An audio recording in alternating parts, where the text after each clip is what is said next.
Congratulations on the first Bob. And I will start out with Fuzzy Hat.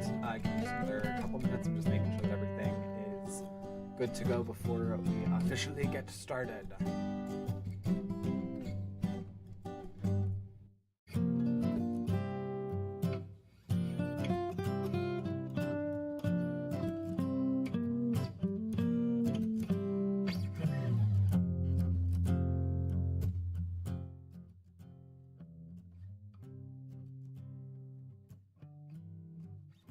Alright, I also just heard that, and the music is definitely too loud competing with my voice, so just testing this again to see how turning it down compares.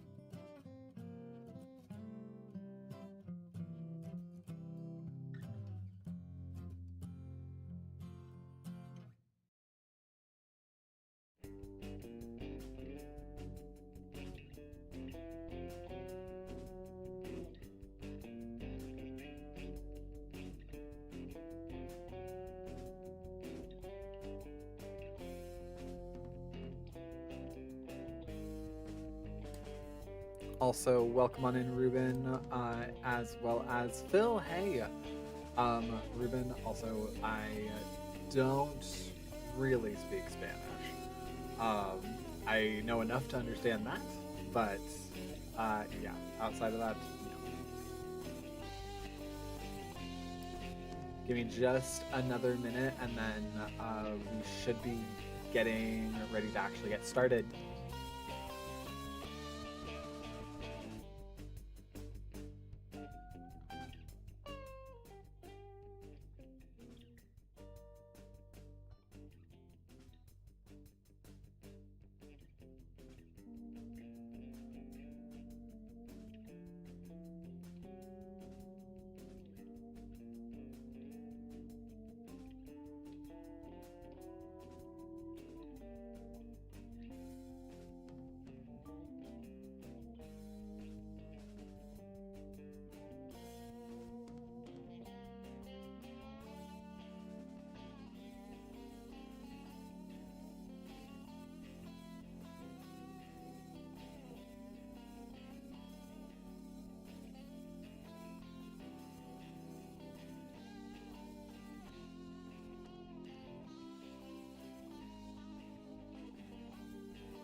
Thank you, Phil. I'm glad that you like the screen.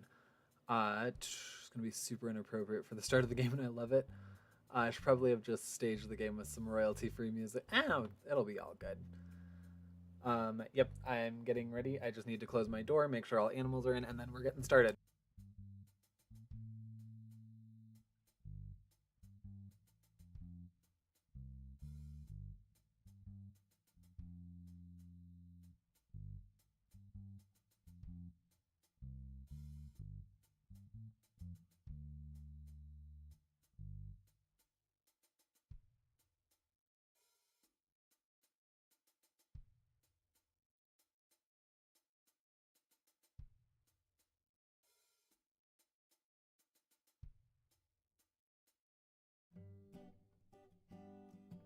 Okay, okay. Hello. Hello, everyone.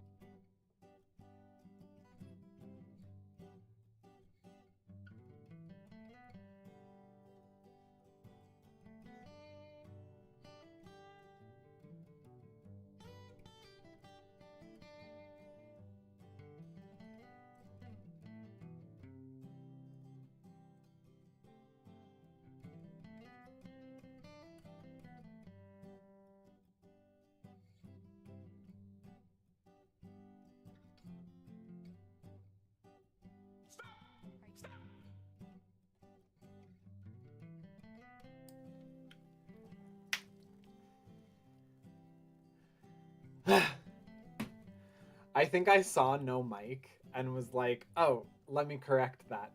And then I was like, I know that I didn't have a mic because, yeah, I said that I was just making sure that all the animals were going to be in the rooms that they were going to be in.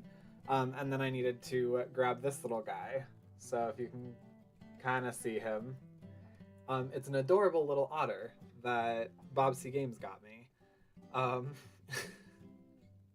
so, yes, I'm putting that on real quick. There's a lot of BobCGames stuff that's like centrally in frame. Banana Bob right here. We have James right there, Adam right there. Bob got me this necklace. Bob got me this shirt, which I thought was fitting because it's a build. So, my Bob build shirt. And then also, it's really hidden back here. This little guy. Yes, that is another otter because I love otters. He's holding a pineapple and a jalapeno, which is a joke from YAGS. So, yay.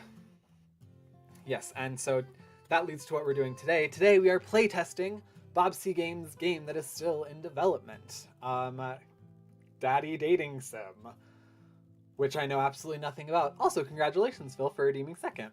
Also, I need to have StreamerBot open, that way I can make sure I'm acknowledging everybody in chat. Perfect. Cool. I need water. I need all the water. Also, let me know how the music is doing. If it needs to be higher, if it needs to be lower. Not just to drown out my voice, but that way I can actually... Ah, the fuzzy hat. Okie dokie. Cool. We'll be getting rid of this bad boy at minute 27. Perfect. Alright, and with that, I think we're finally ready to start Daddy Dating Sim, unless, is there any housekeeping before we get started? First off, we do have the developer in chat with us today. So, if you're watching this, yes, he is here. And everybody be nice, or you'll get banned forever. 'Cause this, like, tell me how much you hate everything. Nah, please be mean. Be respectful. If you're nice, I'll ban you. Yes, everybody be respectful. We have the developer in. His games are legitimately, like, he has a lot of just fun games. But I know that right now I'm going through one of his most popular game series, YAGS. I've gone through all of the games in that universe before. They're really, really meaningful. They speak to a lot of people. He's gotten a lot of accolades about it. Yeah, so the work that he produces, while it's very, like, kitschy and has, you know, a lot of fun aspects to it, a lot of his writing is incredibly profound. So, yes, I hope that everybody can take something from this thing that is still in development. That said, I'm sure that if you have, like, growth edge stuff, Bob would be open to hearing it. You're welcome. But yes, also, if you're over on YouTube, feel free to go ahead and like the stream. Subscribe if you're new to the channel, or if you're not new and just haven't subscribed yet.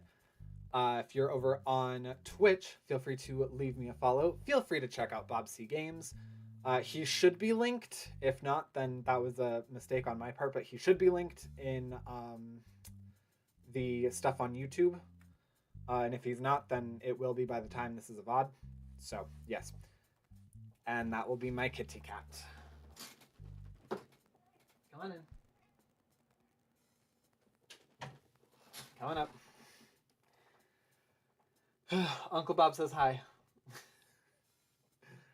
All right, cool. And then with that, I think that is all the things. I don't have any personal stuff aside from the fact that I just am very busy. This will hopefully give me some good pointers on wooing outside of college, because I also have a date coming up on Sunday. So, who knows? This might be useful. All right. I am going to turn down the music in my ears, because that's excessive. But cool. Let's go ahead, head on over to streaming. All right, cool. Go. This will not be useful. Yes, saying that this is gay is will not be a useful comment, because of course it is. I mean, it's literally in the title. Oh, you can't see my mouse. But it's in the title. Also, if you are on the vertical, typically right about here, it says that horizontal is available.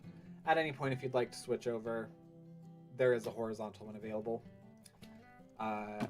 And vice versa. If you are a glutton for punishment and you're watching the horizontal, feel free to switch over to the vertical.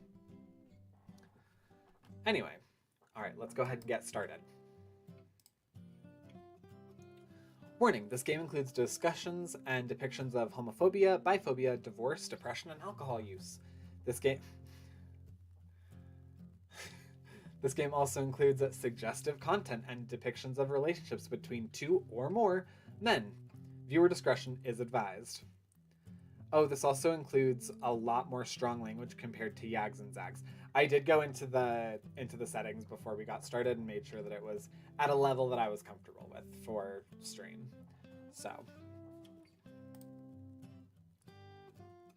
this is a pre-alpha build. This game currently features placeholder graphics, sprites. I always want to say spirits, and I don't know why. I know how to say sprites and backgrounds. Lacks music. The music that you are hearing in the background is the soundtrack from YAGS. And may feature significant game-breaking bugs. So we'll find out. Content can and will change before the final release. So everybody, this is like a treat. You will never see this playthrough again. I also just got Whole New World for starting that achievement. Well, that wasn't the way you expected things to go. Then again, help your best friend confront his cheating husband wasn't something you'd ever imagine yourself doing, so expected is maybe a relative thing. Holy McMoly. Alright. Sorry, let's make sure that doesn't happen again. Cool. I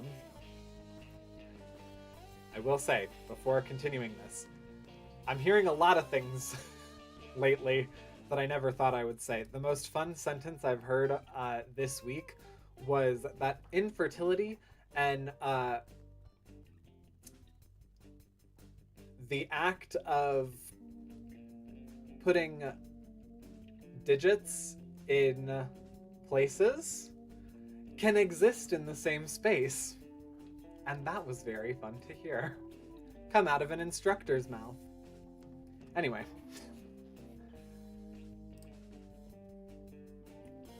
But as far as expectations went, you hadn't expected Santiago's husband to basically admit to the whole thing, say he was relieved that he didn't have to hide it anymore, tell Santi that he'd send along divorce papers, and then leave their apartment without so much as an apology. What? I mean, yes, that's true, but what? Yeah, no, it's in the improv class that I'm in right now. It's more of an acting class about getting into like hard emotions. Got a scene where they had to deal with infertility, and they took it very, very jokingly and like got rid of it within like 10 seconds of the scene. And so our instructor stopped and was like, let's do this again. And those two things can exist in the same space, but handle it like you actually love the work that you're doing. It was great. Also, oh my goodness, this just happened. And I'm pretty sure you wrote this before it happened. But that thing I was mentioning about the thing with the people and the people who are not supposed to be with people that they are with. Yes, I had this happen to a friend. Not exactly this, but where, like, very recently their spouse just confessed on cheating with them with a very not okay person to cheat with. Um, and instead of being like ashamed of it or something, they were just like, "Oh, I'm so glad that I don't need to hide this anymore." And I helped them move out like last week, and the new person was already like moved into the house, and it just was disgusting. The start of the game I wrote back in February 2024. So I'm predicting your life again. Yes, yes, you are. That is a fun thing with BobCGames games, is that they weirdly relate to my life. Anyway. Santi isn't a particularly talkative person, but this absolute silence and lack of any apparent reaction, as he remains seated on the couch, still worries you. Though you suppose you can't exactly blame him. Are you okay? Pat his back. Well, this one has my name right in it, so I'm going to assume this is the right option. Your touch seems to surprise him, and he jumps before he looks over at you, blinking. Sorry, what did you say? You shake your head. Nothing. Sorry to startle you. He nods, but seems to be staring off into space again. I don't know what I'm feeling right now. A lot of different things. Anger, relief, sadness. Kind of everything and nothing at the same time. He shakes his head and manages a half smile as he meets your gaze. Thanks for being here, man. Are you kidding? Of course. I didn't do anything. I'm always here for you. I'm always here for you, Santi. I know, and tonight, especially so tonight. But really, thank you. He sighs and stares at the clock on the wall. That took, a lot less time than I expected it would. Don't feel like you have to stick around, man. The night's still young. No, I have not played Mother yet. I haven't played any of that yet. I felt bad because you sent me the games and I have them. I have just not played them. So you don't have any context for this scene. Nope, I have no context for this scene. No, I know that Mother was the game that you took direct inspiration from me in a way. Correct? Hopefully not for this.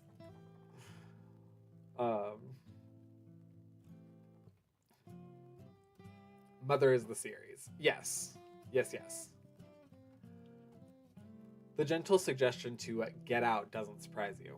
Santiago has always preferred to be left alone with his thoughts, and as much as you know he appreciates your presence, this time seems to be no exception.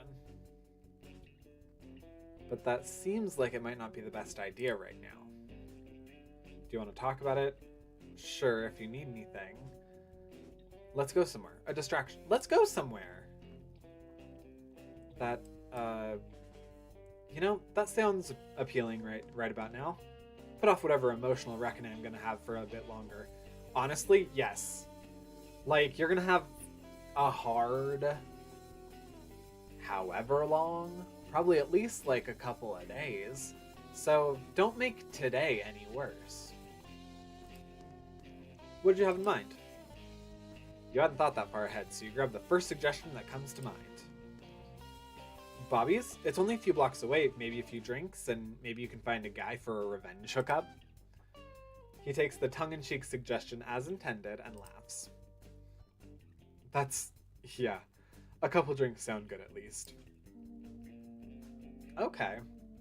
I love that there's just, that I have this poster right here. And then also to have, oh my god, Dan. Also hanging on the wall. Right, Dan? Yes. Santiago seems remarkably upbeat on the short walk over, and you wonder if he's still trying to ignore reality for a bit. It makes you glad that you decided to bring him along. You want to make sure you're there for him if he needs it later. The bar is unsurprisingly packed on a Friday night. Oh, I chose the right night to do this then. Good. Two muscular bartenders, one shirtless and one in a tight sleeveless vest. I have been to this bar. seem to be cranking drinks out as quickly as possible. By some miracle, there seems to be 2 open seats at the bar, and the 2 of you quickly grab them. Oh, hello. Santi immediately turns to the man sitting to his left and holds out his hand. Hey, I'm Santiago. The man looks surprised, and honestly, you couldn't blame him. Santi isn't normally this forward with people. I also just realized I don't have... Okay, there we go. Then again, Santi had been happily, or so you thought, married for years, and it'd been a while since other men were an option for him.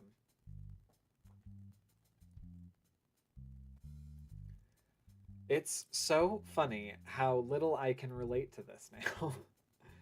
And how many times this is like continuing to come up in conversation. Also, give me 2 seconds. I just realized that I'm blending into my shirt, or blending into my chair. So I'm going to grab a cover for it real quick.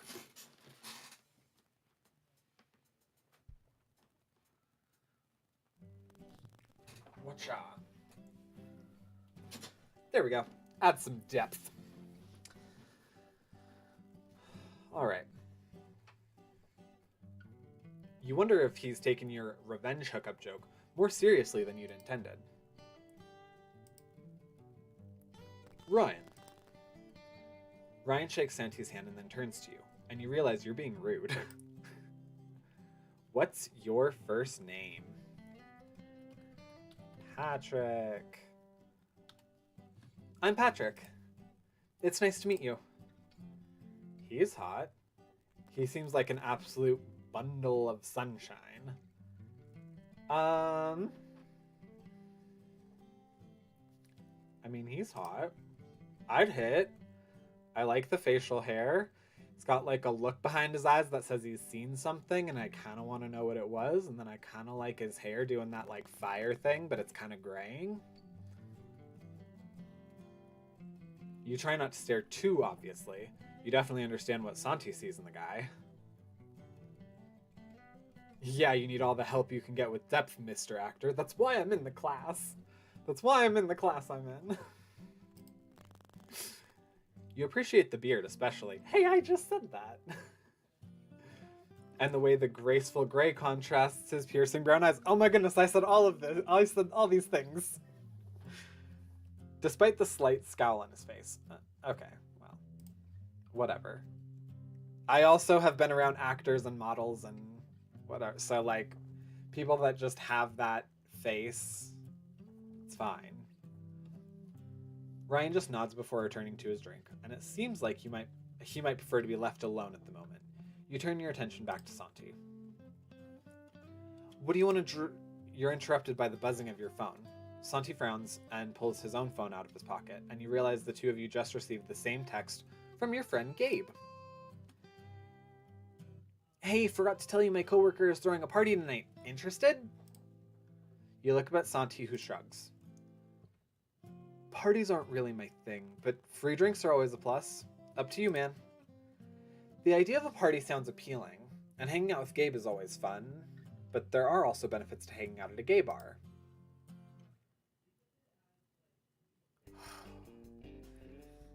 There's already, like, so many choices that I know are swaying the game. Okay, think about this realistically, Patrick.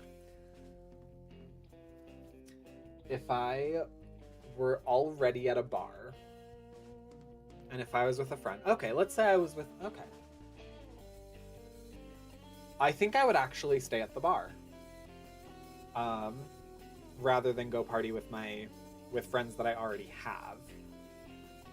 I think just particularly for the fact of, like, we're already engaged in doing something. I think I'd rather stay here if that's okay with you. Works for me, man. The shirtless bartender tosses a cocktail napkin in front of each of you and Santi.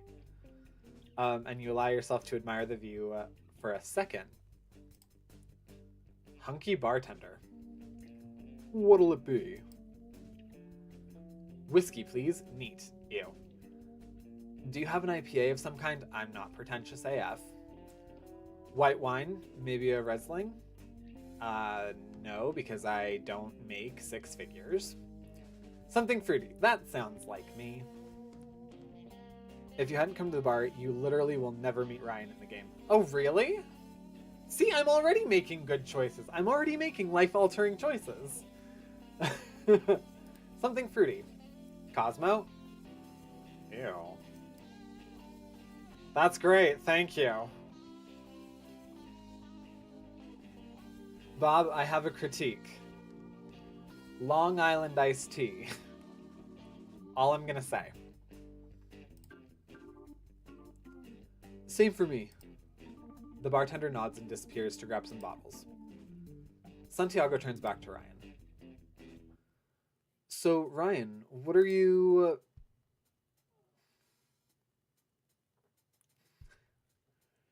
Do you always fucking harass other bar patrons, Santiago? Santi looks more than a little taken aback. He's just trying to be friendly. What's your problem? Don't say anything. What the hell is your problem? I'm not the one bothering other bar patrons. The two of you stare at each other for a bit before he seems to deflate. Yeah. It's been a rough day for me, okay? For many reasons. Day, week, month, whatever the F's it's been. I'm already intolerable at the best of times, and this definitely isn't one of them. That's not our issue, dude. Santi seems as confused, and maybe concerned, as you are, but the bartender is back with your drinks before you can ask what Ryan means. Long Islands are not fruity. Correct. Long Islands are not fruity. Long Islands are get me drunk, but add Coke so it's not literally all liquor. Correct. Which means you can have 3 of them, not taste any alcohol, and have a great time. And they're typically no more expensive than any other drink in spite of the fact that they are way more effective. Just saying.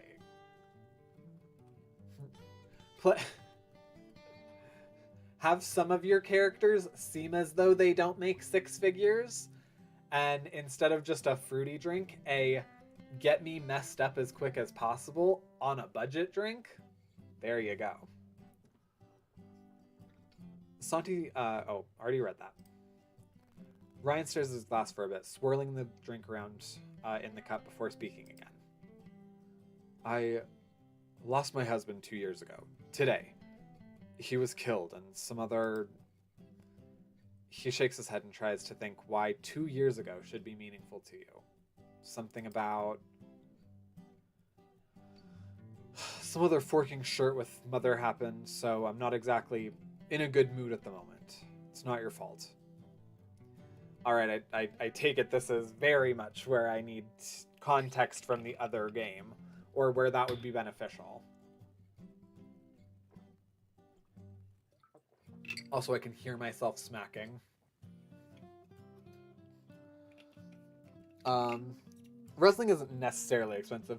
No, but in my brain when I read that, I was thinking more like, sort of like an upper middle class woman, having like a glass of wine out at a bar rather than like hanging, chilling with your friends. I don't know. That was where my brain was kind of going with that. It wasn't necessarily that it's super expensive. It's that, to me, it sounded like a cut above more than what we're trying to do here, which is like, our friend is hurting, and we're trying to have like a good time. Wine bars is pretty expensive. Wine at bars is pretty expensive. It depends. It can be. I know the one that like my friends and I go to, one of us always gets wine. And granted, she is probably the most stable out of all of us.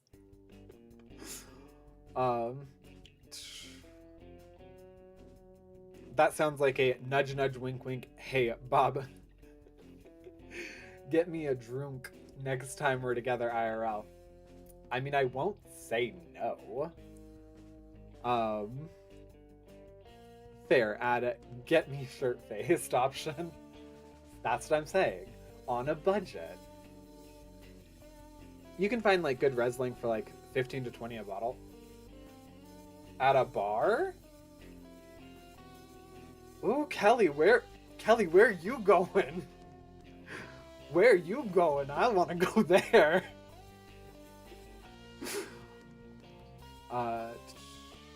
Already read that. The mention of mother suddenly jogs your memory. 2 years ago was Judgment Day. Ryan winces at that, and you're not quite sure what to think. The only people who had been killed that day were people that Mother considered dangerous. And I need to play these games now. And if his husband had been dangerous... Yeah, sure. That's one name for it. I prefer the last time humans did anything but worship that... I'm not sure that worship is appropriate, but you're not about to voice that disagreement. For 2 years, I asked myself why Mother would have chosen him, of all people. He wasn't famous. He didn't have a large impact or a big platform. It had no reason to choose him, but then I'm not sure we should be talking about this, man. You find yourself agreeing with Santi and feel secretly thankful for the interruption. I need to play those games because there's a part of me that's like, well, this is obviously affecting him in a very deep way right now. In spite of like the time gap. So I'm kind of like, no, continue to talk about it, but I also don't know the implications that the mother like had. So like long term in this world. So I can't actually give an opinion on that. Oh. At a bar, a bottle of Riesling is going to be like 40. Which is why I'm like Long Island. For sure, at restaurants. At a restaurant or bad little be like $15-20 for a glass. Oh yeah. No. Bars are way overpriced. Yeah. But it's like you're paying for the ambiance and the ability to like go out with your friends and blah blah blah. So I get it, but we live in an expansive world. The Ryan-centric game was supposed to be the first game in the series, and it would have established all of the backstory. And it's still not out. So, okay, well. Good that I'm not missing everything then.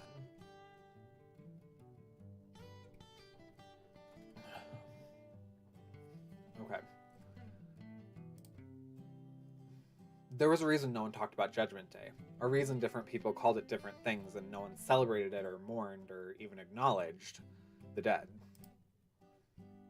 Mother was everywhere, all-knowing. She heard everything and saw everything, and as Judgment Day had shown, she had no qualms about doing anything needed to prove her point.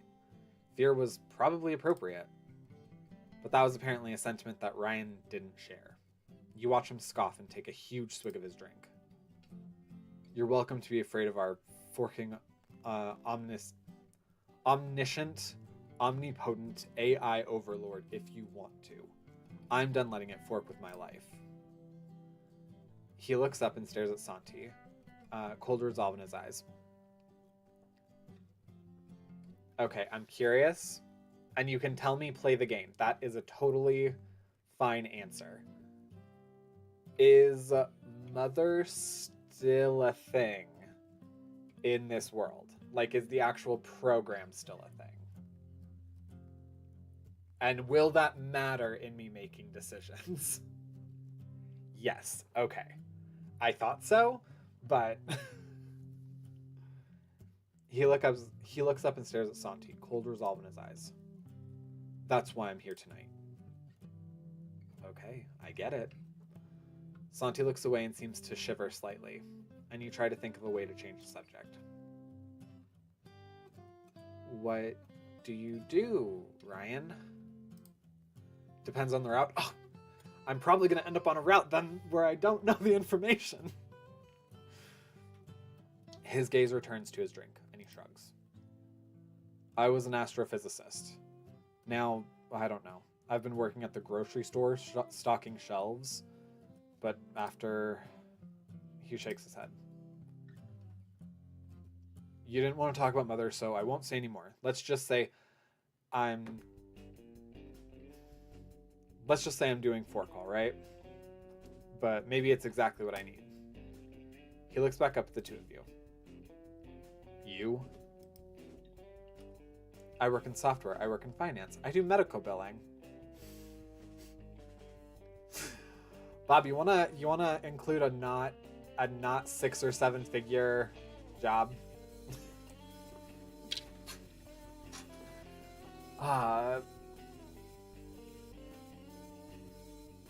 Let's say, I mean, software. I know the most about that because of A, Chris, and B, all of your games.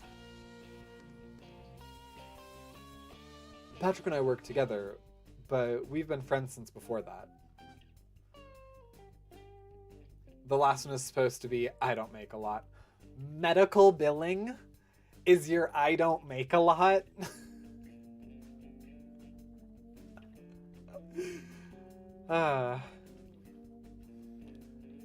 Fair enough.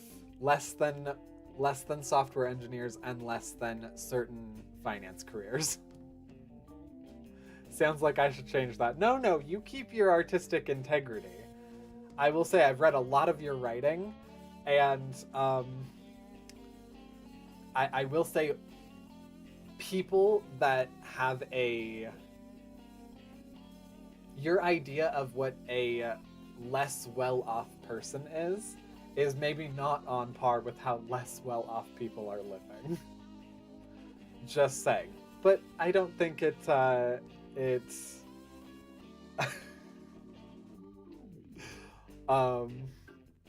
don't think it is much of a hindrance in any way. Oh my god, Kelly. Is that Always Sunny? Was that it? Is that what that one is? I mean, I think that's a good point.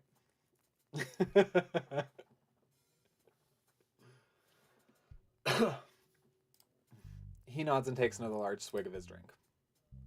I bet your job got a lot more interesting when Mother came along. Oh, I can already answer this. From the sounds of it, it got harder in a very negative way. I pay attention. You can see Santi open his mouth to object. Yeah, I'll shut the fork up. I'll shut up about forking Mother. What brings you here tonight? My husband was fucking cheating on me. Patrick dragged me out here. Okay, now we're getting into the like who's having a worse time right now. Widower of very bad unforeseen circumstances that are outside the realm of normal, and an actually somewhat typical thing, but that happened far more recently, emotional quelling. Okay, I'm getting it. You're glad that Santi is volunteering the information, so you don't have to. Ryan rolls his eyes. Forking men, am I right? He pauses. I mean, he is a forking ash hole of a man.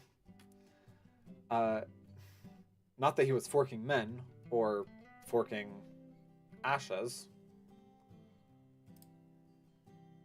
Santi laughed at that, and Ryan grins as he finishes off his drink. Ha, I get it. That's a position joke.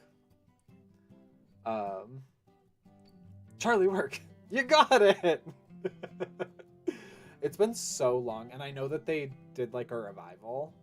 And I want to watch the revival, but I waited to watch Always Sunny until it was completely done. And so I actually haven't checked on how the revival was doing, but I'm doing the same thing. I'm waiting for the revival to be entirely finished before I pick it back up. Santi laughs at that, and Ryan grins as he finishes off his drink. And it feels like the tension is broken. Can I buy you another drink? Am I gonna need to put out afterward? Ooh. Santi blushes. No, you just had a rough day. It seems I can relate. Let me get you this time. Ryan nods and smiles. Yeah, sure. Ooh, okay, good. This was a good exchange. Saturday. Um, to be fair, medical billing starts at like 45K and caps at around 70K. Okay, fair. I will give it to you, Bob, that that one is not six figures. So I will give you that one. Oh, they didn't have a revival. They just never stopped making it. Oh, for real? For real, or is that a troll? Because I feel like when I watched it, I got through all of it in like a couple months, and there was like no more is coming out. Was I just in like a lull period where it was like they had a couple years between seasons or something? You know, like Netflix freaking does with every single show now. Saturday. The buzzing of your phone pulls you out of your slumber. Placeholder. It's our room with Adam. You sit up a little too quickly and wince at the throb in your head. You suppose you shouldn't be too surprised. You haven't drank that much in a while. You and Santi had talked with Ryan for a while before Santi had more directly propositioned Ryan, and he had accepted. And the two of them had disappeared together. You'd spent the rest of the evening drinking and chatting with other bar patrons until last call, and even though no one had caught your eye, you still had a good time. Fair enough. You hadn't had an evening like that in a long time. It had been really nice, even if you hadn't gotten laid as a result. Also, I'm so sorry. I don't know why I'm like so dry in my mouth right now, because I can hear the smacking going on. So if anyone has like terrible misophonia like me, I apologize. It's one of the longest running sitcoms ever. 17 seasons. 17 seasons. Oh my goodness. Oh my goodness. Okay, it's the Grey's Anatomy of sitcoms. You grab your phone and squint at the screen. Of course it's Santi. You answer his call. It should give The Simpsons a run for his money. Well, let's not get crazy there, okay? Let's not get crazy. Morning, man. Just wanted to see if you wanted to grab breakfast. You, me, and Ryan? Santi laughs. Nah, he didn't stay the night. Just you and me. Sure, that sounds good. I'll come over in a few and get you. You manage to brush your teeth and pop a few painkillers, attempting to make yourself a little more presentable before Santi pulls up. Ooh, okay, so I know that there are placeholders for certain locations.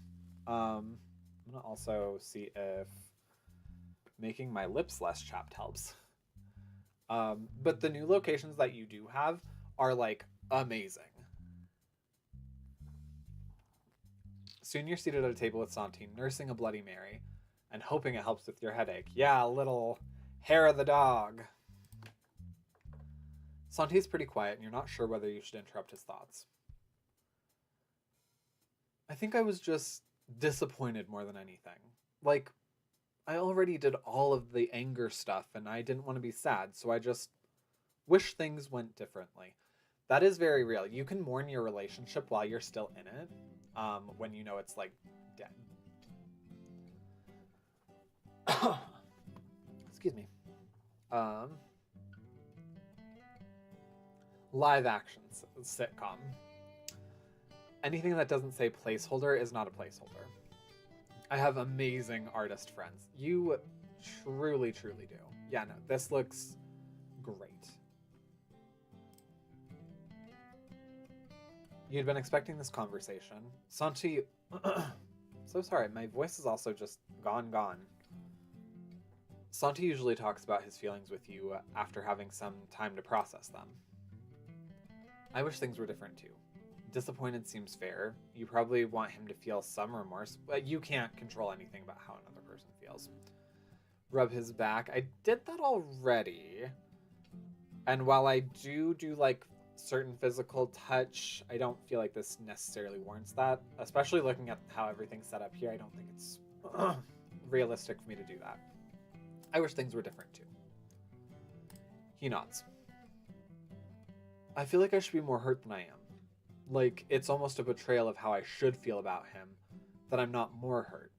And yeah, I know, it's stupid. No, you already mourned your relationship, so you're moving through the grief process differently. There's a lot of psychology behind that. Especially now, because people are kind of being forced to be together differently than the way they were being forced to be together, 30 years ago. So, yes, there's a lot to this. I just think maybe I just got all the hurt out already, too. When I did the anger stuff with you, all of the... How could... B? How could he do this to me? And whatever that you helped me through. You remember those nights and squeeze his shoulder, hoping it offers a bit of comfort. He smiles at you. Now when I see him, I just feel numb. Just not really any strong emotions. Maybe a bit of hate. It's like I can't wait to move on and show him what a mistake he made, you know? Sure. That probably shouldn't be the big motivator, but sure. You nod, understanding the sentiment. Understanding, not agreeing, but understanding. Did you see him last night? Santi grins.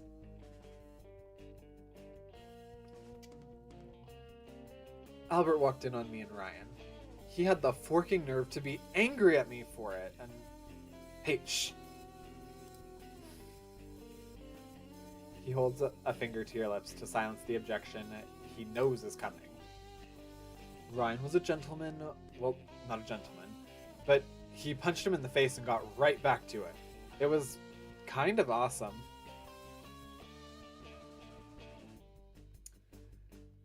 Yep.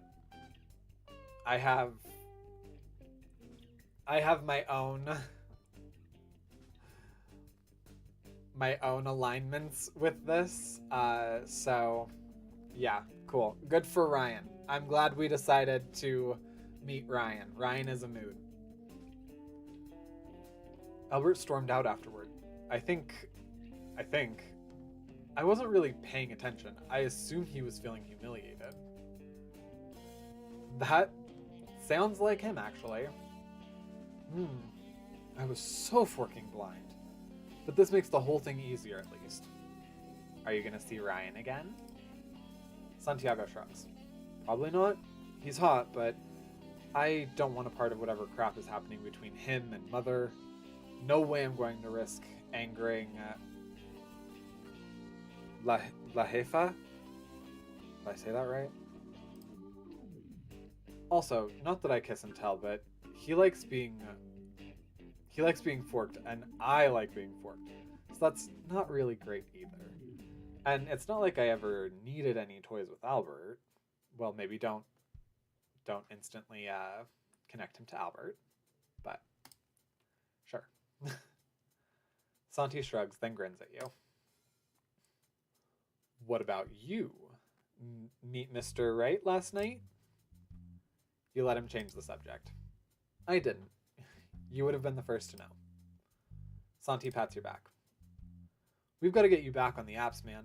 I know you didn't like the sea of one-night stands, but I'm sure there's love waiting somewhere in there. I'm sure everyone's just waiting to put a ring on this. Honestly, I see it. Are you saying you want to get on the apps? I don't know. I feel like he's talking about himself. Because initially when he was talking, I thought he was going to say something about, like, we need to get out there. He's just trying to put me back out there. Also, you've been in a monogamous relationship for too long, and you need to do something about that. Guilty as charged. Let's be app buddies. Not a bad idea, honestly. I don't know. It is a little strange. Having close people to you be on the same apps as you and be able to, like, see and be aware of what you're doing. But not a bad idea. You're still not sure you really like the idea, but you remind yourself that it's more important to be supportive of Santiago right now. Fine, pick your favorite app. How about Manhunter without the E? Sound familiar? That seems like it might be better for us older folk. Older folk. I haven't tried that one before, but you're right, I've heard that too. You pull out your phone and download the app while Santi does the same. The first few screens are straightforward. Legal name, username, age, job, income bracket. Bob.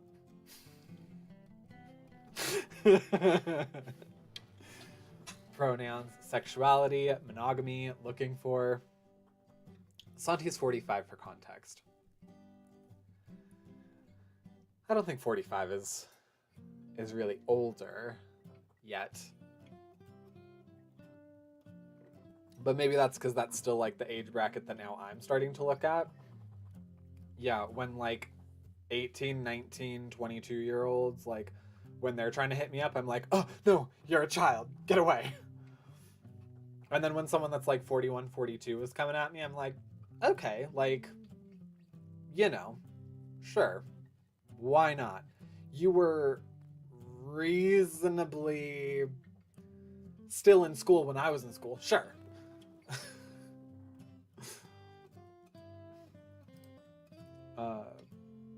Looking for? Actually, what am I looking for? Segs would be nice, but I don't really want to get back on the app just for hookups. Friendship? Sure. But I have a lot of good friends already. I don't know. Not gonna lie, I'm enjoying making friends on these apps. Like, I was talking to Chris today, and he had mentioned that, like, I'm going on a lot of dates, but I'm not doing a lot of other things. And he was like, I really admire that about you. So yeah, it's, I don't know. I'm liking getting to know people. But, you know, everybody has their own thing. 45 is like 100 in gay years. I know. I know. What's so funny is I've been using gay metrics so much this month. After class, we were all going to a bar together, and my friend and I had to stay behind because she thought that she had lost her card and wanted to check it. So then we like exited. We saw our friends like a few blocks ahead, so we just started running to catch up with them. And someone was like, oh yeah, you finally decided to make it. And I was like, excuse me, I just ran like 2 blocks. That's like 4 gay miles. Everyone thought it was quite funny. What I actually want is a relationship. But will it scare people off if I just put that?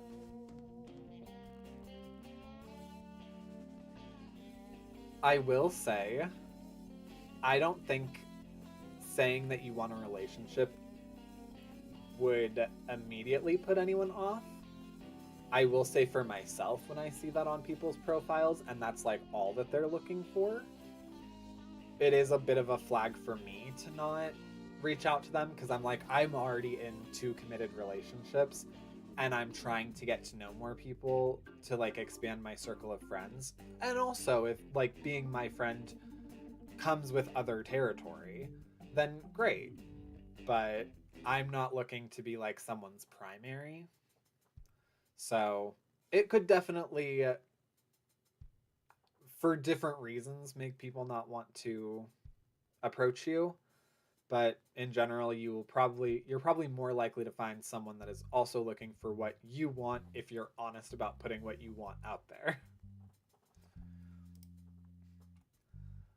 Looking for a relationship, looking for friendship, a relationship, looking for friendship, hookups, a relationship. He literally said all of them. Honestly, I would approach this person. Actually, I would approach this person. I would let this person approach me. I would not approach this person, and I might not respond to this person. So let's go ahead and do friendship and a relationship. I guess I can always change that later. Is that a feature? We'll find out. Not that I think I'll be using the app very much. This is really just to support Santi. Sure, you say that. You say that. I run on average over 20 miles a week for work. My knees hate me. Ugh, that sounds awful. I think... So, let's see. How far do I reasonably go? Yeah. I'll say, like, I do roughly 10 a week at the gym when I'm actually going consistently. And then that might be matched throughout the week, so I'll maybe do 20, like, in the entirety of the week, but I'll most likely probably end up doing somewhere near, like, 12. That is so much running. Oh, also, yeah, mine is not running. Like, in general, I move about, like, 12 miles a week. You hit the Create Account button, dismiss the Complete Survey to improve your matches prompt, and look up at Santi, who seems to be engrossed in his phone. Account created. Santi looks up at you and grins. Way ahead of you, man. I'm going through some initial matches now. Your phone dings and you look at your inbox in the app to find a message with an attached picture of a man's ash. It looks waxed. Okay. Not my forte, and also a very, if that's the only thing that was attached to it. Oh no, it did come with words. Fork me, Daddy. Yes, I've gotten these messages. And they usually don't elicit a response from me. Don't get me wrong, I'm totally down for, like, pictures and whatever. But I want there to be a conversation. Just like any kind of conversation. You double check your settings to ensure that you hadn't checked the box for hookups. You change your settings to only allow messages from matches, remembering now why you never really liked the dating apps. You look over at Santi, who still seems to be scrolling. You browse the menu instead, despite knowing it by heart already. While you wait, suddenly he starts laughing. You'll never guess who I just found on here. He holds his phone out towards you, showing a single profile on the screen. Is it Ryan? Is that Ryan? Let's just say my boss is an orange Oh, gross. I am so sorry. I am so sorry. I am so sorry. Oh my. My heart goes out to you.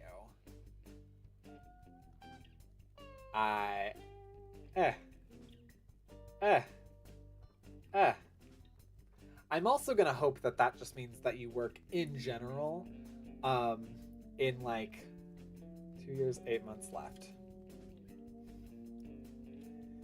Or less. I don't know. What's his face? Was it Ryan Kelly? Literally just said that if the other party takes the house in midterms, then there's a 100% chance that he'll be taken out. Because I'm down for that one. Not that the replacement will be much better, but he's just an idiot. Left on my contract. Oh, okay. Well, good on you. Good on you. Yes. Either way, I am still sorry. That is terrible. And I'm gonna hope that you just, like, broadly work in that field rather than directly around anybody. Yes, I've had many clients that have had to directly in some way be around him and it has never, no one has said positive things. So, the music. Hello, Rachel. Yes, the music, not actually part of the game build, but I had to include it in the background, just at least for myself. It makes playing a lot easier, and vamping. Is that Ryan? He laughs again. Looks like it. Our resident astrophysicist turned grocery store stock boy. I got to see. Hang on, that's actually really funny because I just met a guy who, huh. Bob, you're doing that thing again. Wait a second. Huh, that's really funny. I got to see some of those muscles last night from lifting cans and bags of dog food and stuff. I can't tell if you're trying to insult him or compliment him. Santi shrugs. Like I said, he was hot, but not for me. So probably both. He retracts his hand, looks at the profile again, and grins.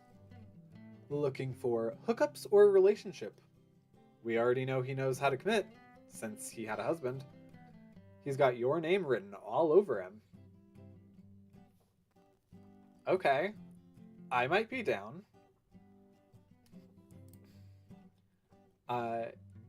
You stare at Santi for a second. Are you saying you want me to match with him? I'm not saying anything.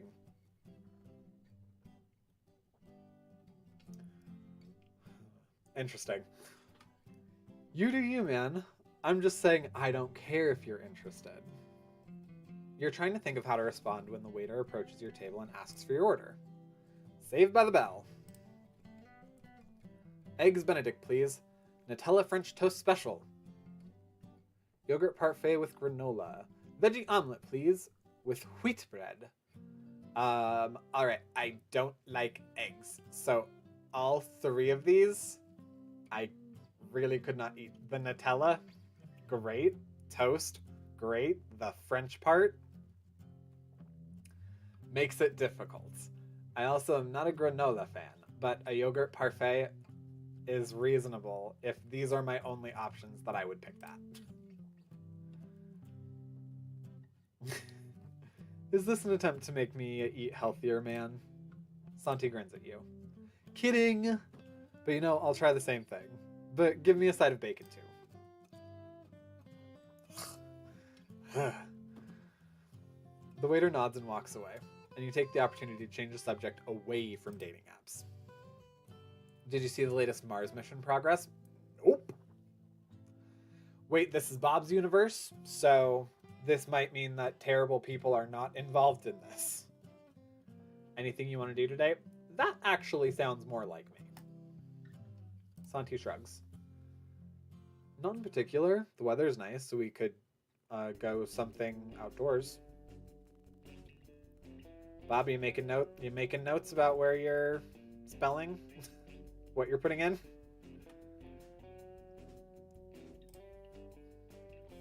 He thinks for a moment. Do something. Yes. Oh, I'm missing things. As usual. I don't have to interact with politicians, luckily. If I were a Ken doll, my job would be guns. Okay. Okay. Yeah. I got you. I think I got you. Bob has made a lovely game. Bob always makes lovely games. Yes. I feel very fortunate to be able to playtest this. I'm fixing these right in the game. Oh, good. Okay. Glad that this is serving a practical purpose for you. I mean, I assumed that having someone playtest your game, you weren't just like sitting there patting yourself on the back, but good. He thinks for a moment. How about the park? We could go buy some discounted bread at the grocery store and feed the ducks. Really? You can get bread and feed the ducks? Okay, if that's how you want to do that, then that's fine. I'm really sad for the ducks, but if that's what you want to do, then that's fine. Ducks, geese, it's ducks in the park, right? You talk about comparative waterfowl until the food arrives, and it's delicious as always. Soon you're both done eating and your heads feel a little better, although you credit the painkillers more than the drink for that. Santi pulls his phone back out of his pocket and grins at you. So, what are your thoughts on Ryan? You're still on him? Normally I do a script export and spelling grammar check before I publish, but this is a pre-alpha, so exactly. It's fine. It's fine. It's not even finished. We're probably not actually going to go on a date tonight. From what you've told me. Santi shrugs. I was everything but on him last night, so you can handle that part. Sorry. Yeah, that was a bad joke. Seriously, though, I'm not trying to pressure you, man. I'm interested. I think he's not for me. I'm interested. You blush despite yourself, and Santiago immediately looks excited. Heck yeah, give me your phone, man. I'm gonna find him for you. You dutifully hand it over and Santi taps at it for a bit.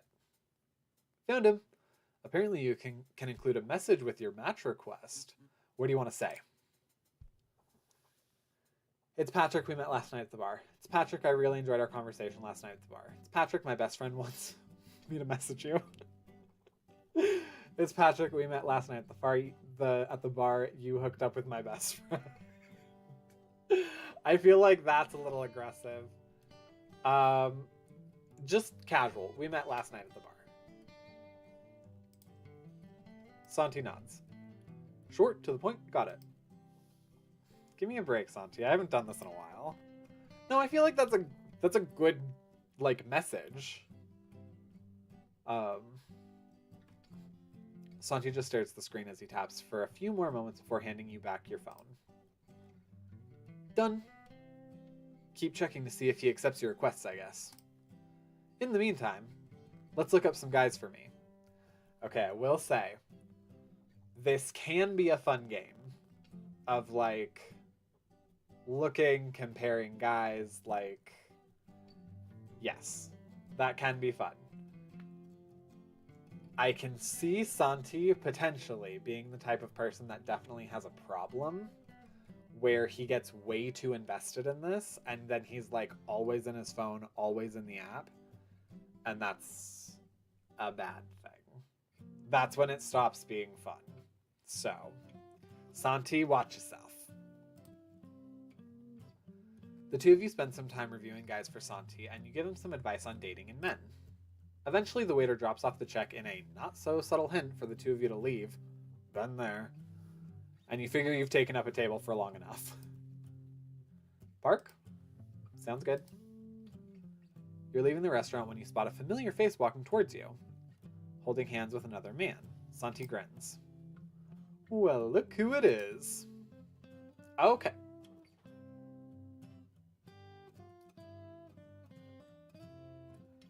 What?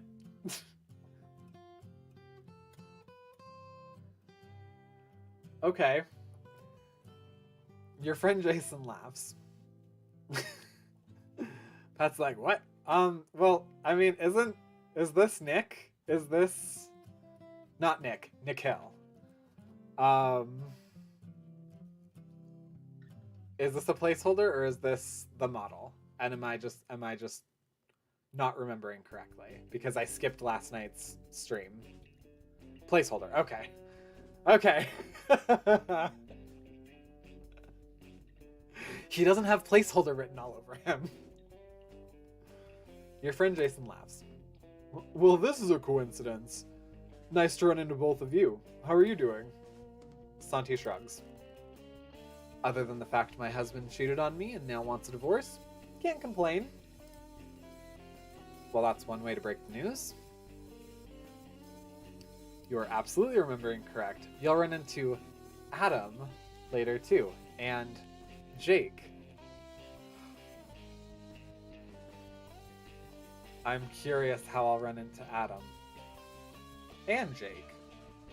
I've seen some different artwork of Jake, so I'm curious. Jason's face falls, and his companion immediately looks uncomfortable. Fork, Santi, I'm sorry. Santi shrugs again. It is what it is. Anyway, no J2?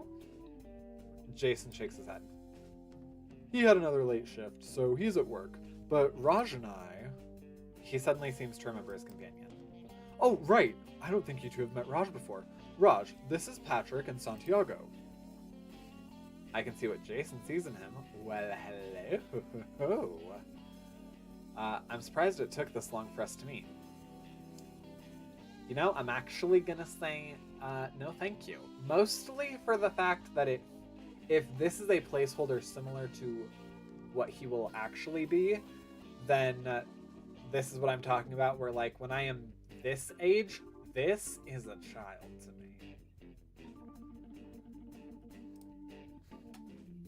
Santiago holds up his hand and grins. I could have guessed. Nice to finally meet you, man. Raj shakes both of your hands. Likewise, I've heard a lot about you, both of you. Good things, I hope. Always. It was great running into you, but we should probably go. Raj's wife agreed to watch the kids, but we shouldn't push our luck. And there's probably a wait now at Marco's. Hope to see you again soon, man. You watch the two of them walk off into the restaurant. Also, I just noticed, because I just watched the characters actually move, there's a pride flag in the window over here. That's neat. You know, I wonder what I've said if, what I would have said if Albert had asked me to open up the marriage. Interesting thought experiment. I will say with stuff like that, for me personally, when my partners have cheated on me, I very quickly realized I didn't care about what they were doing. I cared when they were weaponizing it against me. Either saying it in a version of like, well, I did this because you blank. Or when they weaponized it as like, just, I was doing something, I'm going out with friends, whatever, and then they just throw it at me out of nowhere. That's when I didn't like it. And that's sort of how I realized that I was poly. Or one of the signs that told me I was poly was that, like, I did not care what people were doing. I cared how they did it. Raj, I think, is supposed to be late 30s, early 40s. Oh, okay, that's different then. I haven't settled on an age for him yet, so he definitely isn't college-aged Nick Hill. Okay, well, good.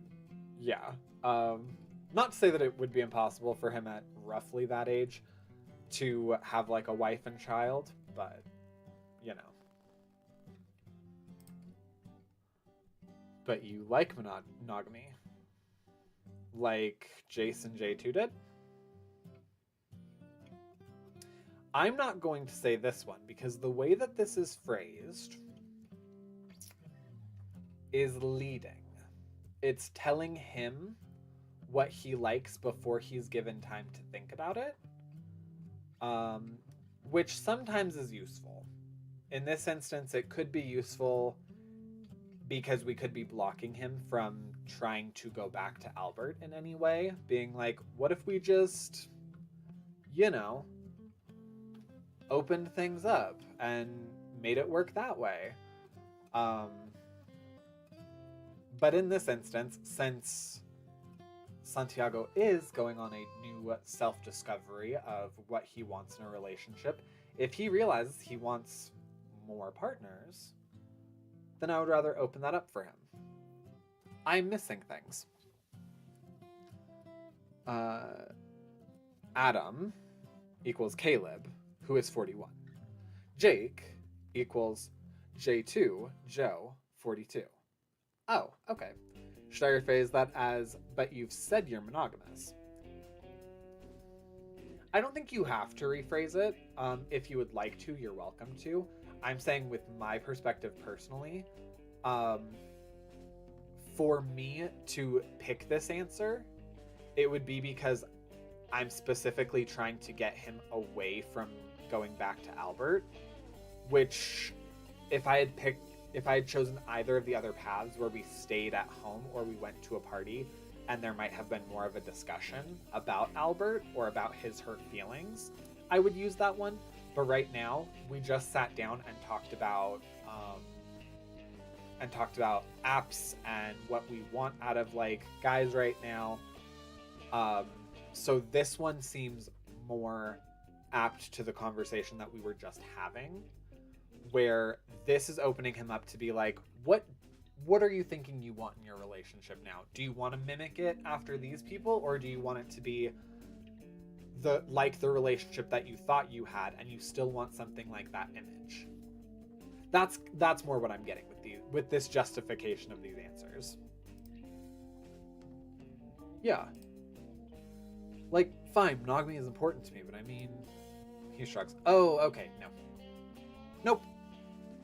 Nope, then that's not for you. Right now, I'm obviously done with our marriage. Even if he hadn't said as much yesterday, I still would be done. But I wonder if I would have agreed to it earlier in an attempt to try and save it. Nope. Polyamory is not an attempt to save a relationship. No.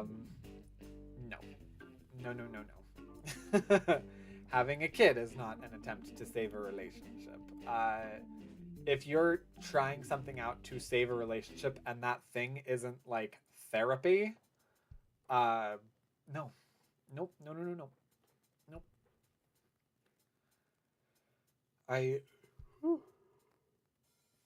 Excuse me. I hate him right now, but I loved him. I would have wanted it to work, and that's totally fine. However, if this is the person that he is, and he seems honestly like he's kind of living part of his best life, because of the relief that he felt when you guys were done, it's been dead for a while. And there would have needed to be a lot of other steps that probably did not involve just having other people in your relationship. But I get what you're saying. Totally can hear you out, boy. Having a kid to save a marriage is a horrible idea for so many reasons. Same.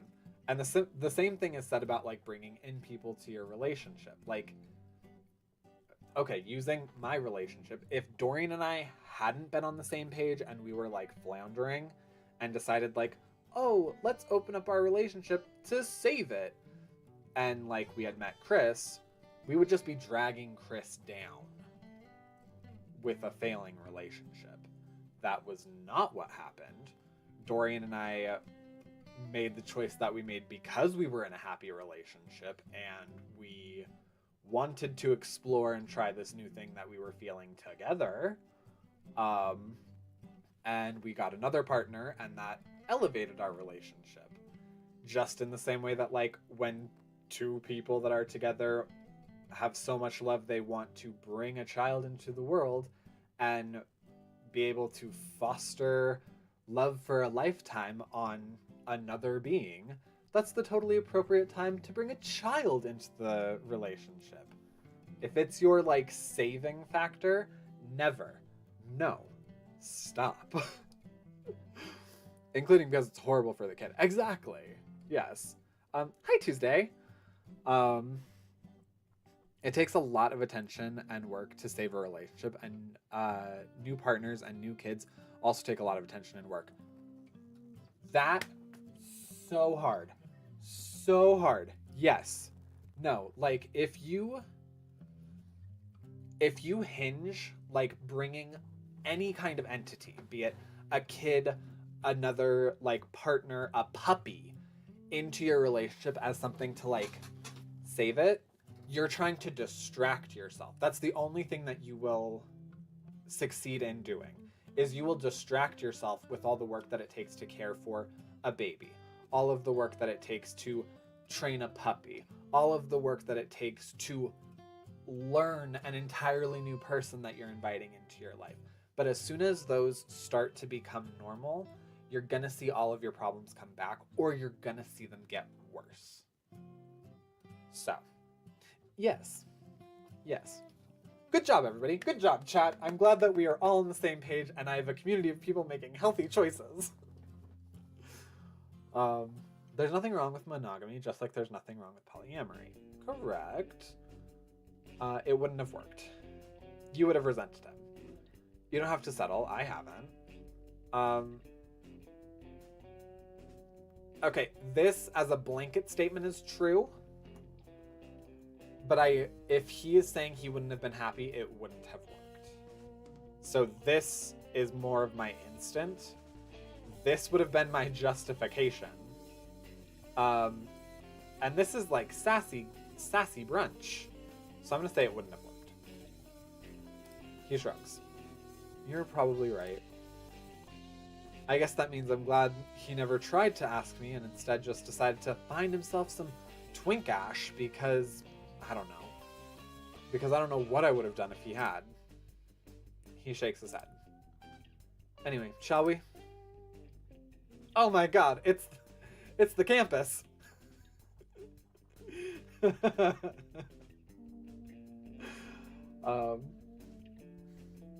It's just not very relevant. Exactly. I'm sure the response from it was well thought out, but I feel like for the direction that we took the conversation, not relevant. After a quick stop at the grocery store for some old bread. Really? That's what we're gonna do? We're gonna go with old bread and not some seed. You head to the park and find a bench by the water. The ducks are more than happy to consume your offerings, and you end up spending the rest of your day wandering the park, only stopping at a small cafe for sandwiches around lunch. Before you know it, it's getting dark. Thanks for hanging out today, man. He suddenly starts grinning. Oh, did Ryan accept your match request? Well, honestly, I've spent my entire day with you. I feel like I would not have been on my phone. Placeholder University. That's my alma mater.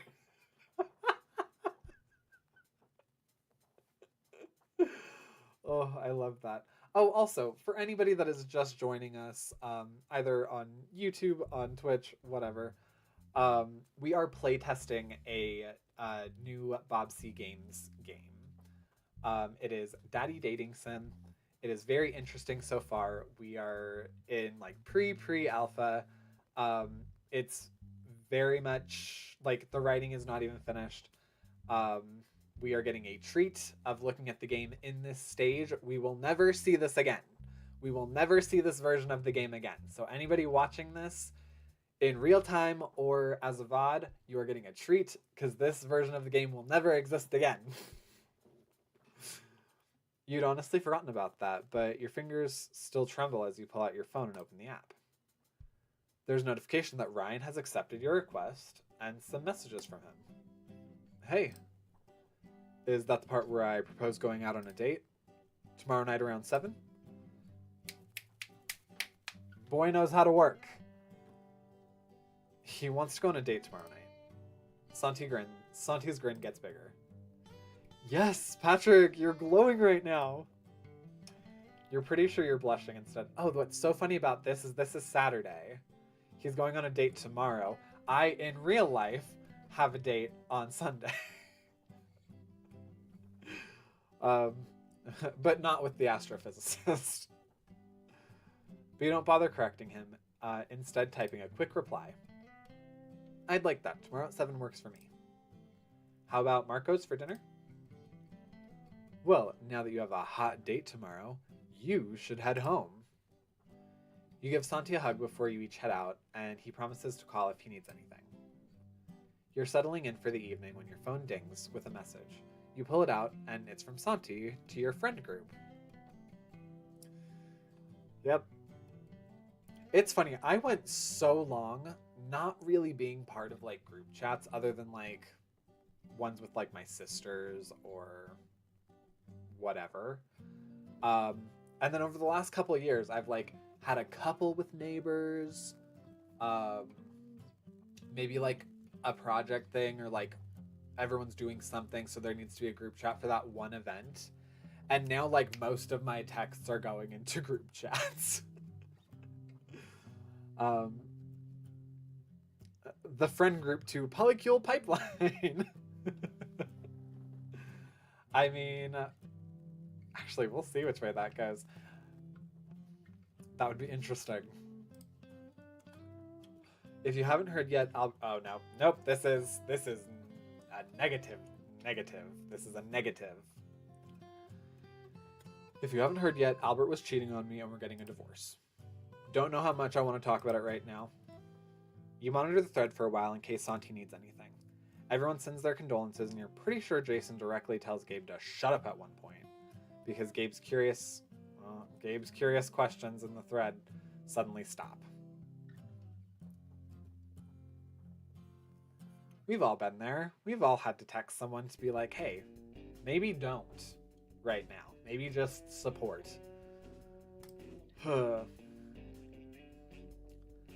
thread quiets down after that, and you have an uneventful rest of the evening. Sunday! Date day! I really need to do laundry today and actually load all of the dishes into the dishwasher and wash the other stuff, and I should clean too, just in case we end up here after our date tonight. I mean, on top of the fact that this is Adam's dorm. This looks pretty immaculate. The thought, for some reason, has you flustered. It's been a while since your last breakup, and you haven't been on that many dates since then.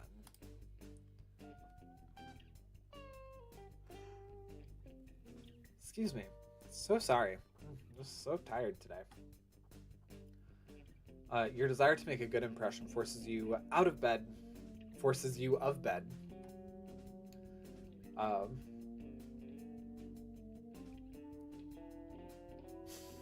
Oh, this needs to scene to your apartment.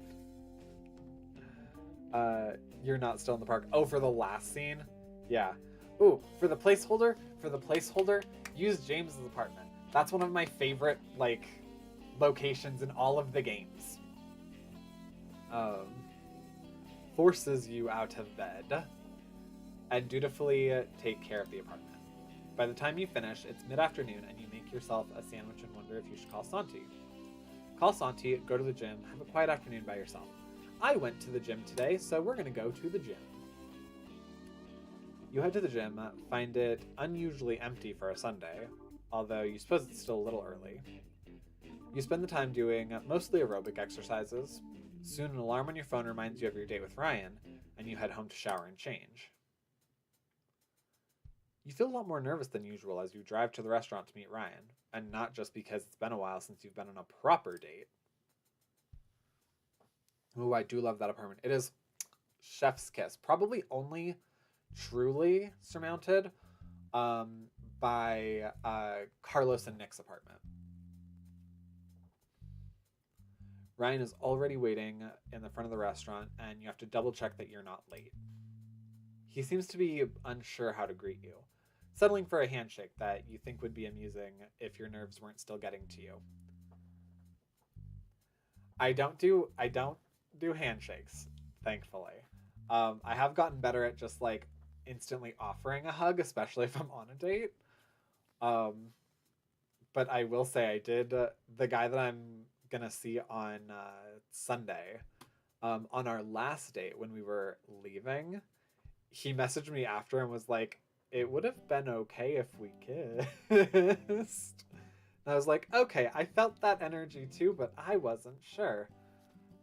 Which sounds unusual coming from me. Got it. Shake Pat's hand constantly next time we meet up.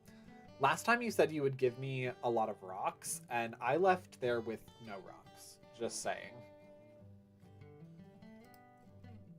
Thanks to your reservation, you're seated at a table fairly quickly, and you watch as Ryan fiddles with his silverware. So forkin' nervous right now. In your relief, you let out a choked laugh and he looks at you strangely. Sorry, I was just thinking the same thing. Me too. Why would you be nervous? I was just thinking the same thing. Yep. He shakes his head. This is the first date I've ever been on. Jeremy and I kind of just happened. I guess Jeremy was his husband. I'm surprised guys on Manhunter aren't all over you.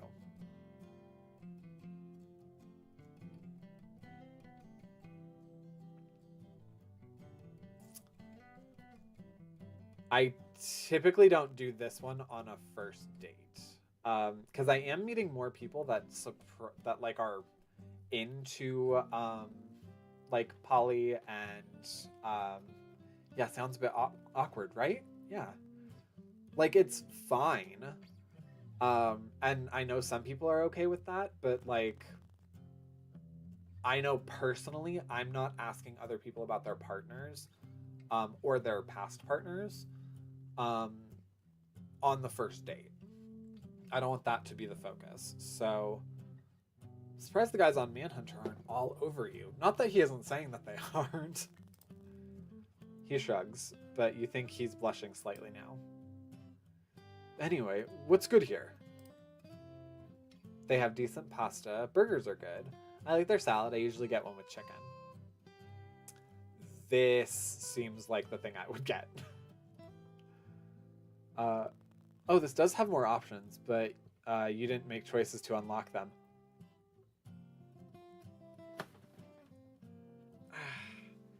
See, and this is the beauty of a BobCGames game, is that your choices do truly matter. I like their salads. I usually get one with chicken. The healthy option. Hopefully the chicken isn't forking cardboard. After some reassurance about the food quality, you both order some salad. The same salad. The conversation over dinner is as comfortable as you remember from the bar, and you're starting to think about dessert when Ryan's expression suddenly grows dark.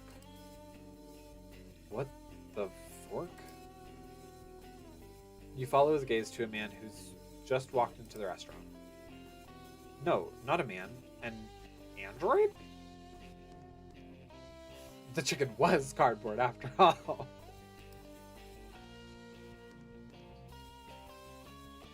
I need to play mother. I need to play mother. That way this makes sense. Or not that that way this makes sense. That way this has better context.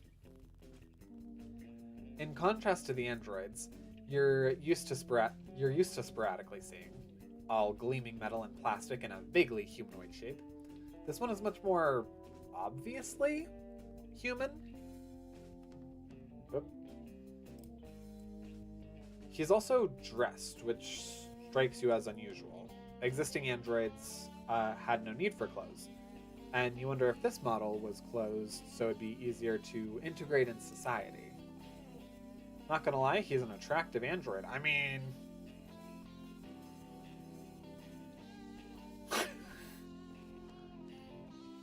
What's he doing here? And why is Ryan so upset by him? I'm assuming this has something to do with Mother. But he's an attractive android. This doesn't make sense yet. I need to finish writing Ryan's game. Totally fair. Totally fair. You suppose if you could choose how you looked, muscular in all the right ways would be high up on your list.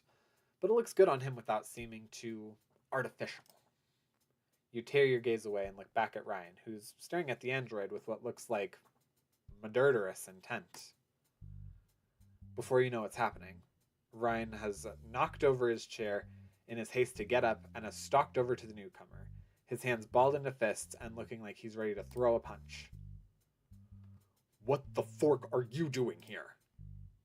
Everyone in the restaurant, patrons and staff alike, are staring at the two of them now, and you're not sure what to do. Ryan, stop it. Physically intervene. Physically intervene!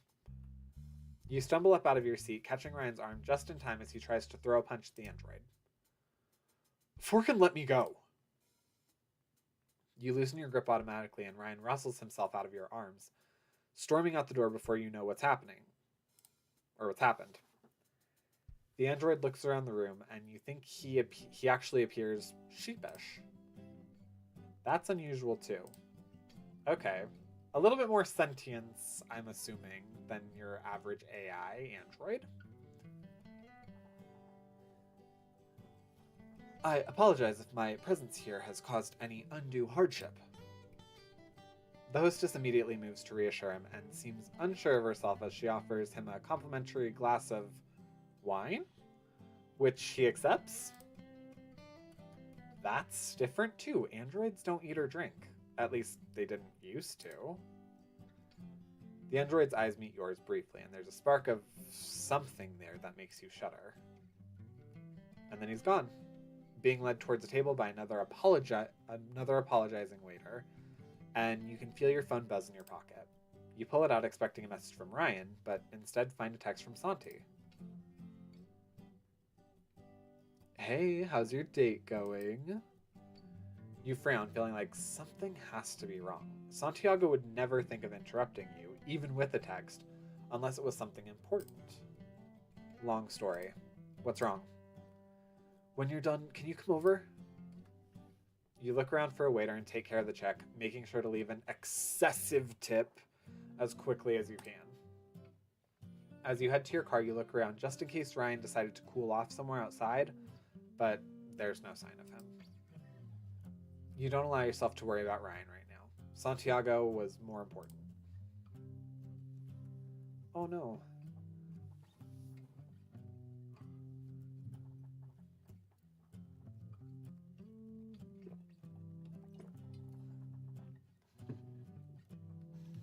Oh no. It takes Santi a few knocks to answer the door, to the point where you'd been considering using your copy of his key. And when he does, he's shaking, his face wet with tears. You can feel your heart break for him. Santi. I'm sorry, I'm such a working mess. Hug him. Hey, it's okay, I'm here. What happened? Hug him. He collapses against you and you hold him as he shakes. You guide the two of you onto the couch, with his face against your shoulder, gently rubbing his back as his sobs turn into sniffles, and he seems to stop shaking. I thought I was done with the sad. I told you weren't. It's okay for you to not be. I'm here for you. It's okay. It's okay. It happens. Like, you will have these emotions, and they're all good, and they're all fine. I just wanted so much to be, and to have really moved on to something else, like spite. He stares off into space for shaking his head. Can we watch something? Not a romance movie. Maybe something slashery where a bunch of bad guys get killed? Yeah, I'd like doing that. Granted, those are like my go-to movies anyway, but like especially after a breakup or, you know, whatever. I'm like, yeah, I'm more into the horror right now. You spend the rest of the evening with him and spend the night on his couch just in case. You wish there was more you could do for him.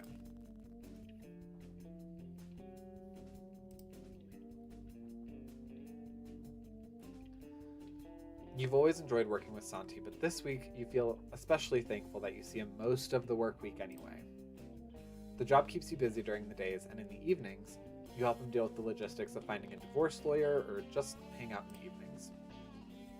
He doesn't have another emotional breakdown, but you're thankful for that at least, but he doesn't seem happy either. And you wish you knew how to better help him. The news of Santi's impending divorce slowly filters through your friend group, and it pleases you that everyone seems to be siding with him. Then again, Albert had seemed more than eager to give up on those particular friendships in favor of his new, younger partners, which actually made things easier as well. Yep. Santi doesn't ask about your date with Ryan on Sunday, and you're pretty sure it's because he feels guilty about having dragged you away from it. Then again, you're not sure how you'd explain what happened, so you're happy to avoid the topic as well. Date was going fine, it seemed really cool, an android showed up, And I don't know, Ryan sort of got in a weird kind of violent mood and left. That's how you explain that. In any case, you're worried bringing it up would bring back his feelings from that night, and you don't want to do that either. Friday. You're cooking dinner in your kitchen for yourself and Santi, chatting about work from the past week, when his phone dings. He pulls it out and frowns at the screen. Is that Albert? Santi shakes his head. No, it's Gabe. He's asking me whether Albert's still coming on the cabin trip next weekend. No way in hell. Santi laughs. Honestly, I'd forgotten that was next week. I guess I need to text Albert that he's uninvited. Not that he'll care anyway. I don't even think you need to tell him that he's uninvited. I think he knows. I have a feeling he knows. He does so while you finish plating the food and his phone dings again. Gabe wants to know if that means there's an open slot. Is Gabe wanting to bring someone? There aren't any extra bedrooms, right? Normally it's me and Albert in a room, Gabe and previously Kendra in a room, Jace and J2 in a room, then you get a room. Wow, way to make me feel singled out. Ouch. I'll ask what he's thinking. Santi texts back while you carry the food to the dining table and joins you afterwards. He might be thinking that you and I will share a room now. And so there might be an extra room if like another couple wants to come. Santi texts back when you carry the food to the dining table and joins you afterward. Thanks for cooking, man. It's always a pleasure. He sighs and stares off into space. It's been a really weird week. Rub his shoulders. It has. Are you okay? He smiles and nods. I'm sorry, I've been taking up all your time this week, man. I just didn't want to be alone.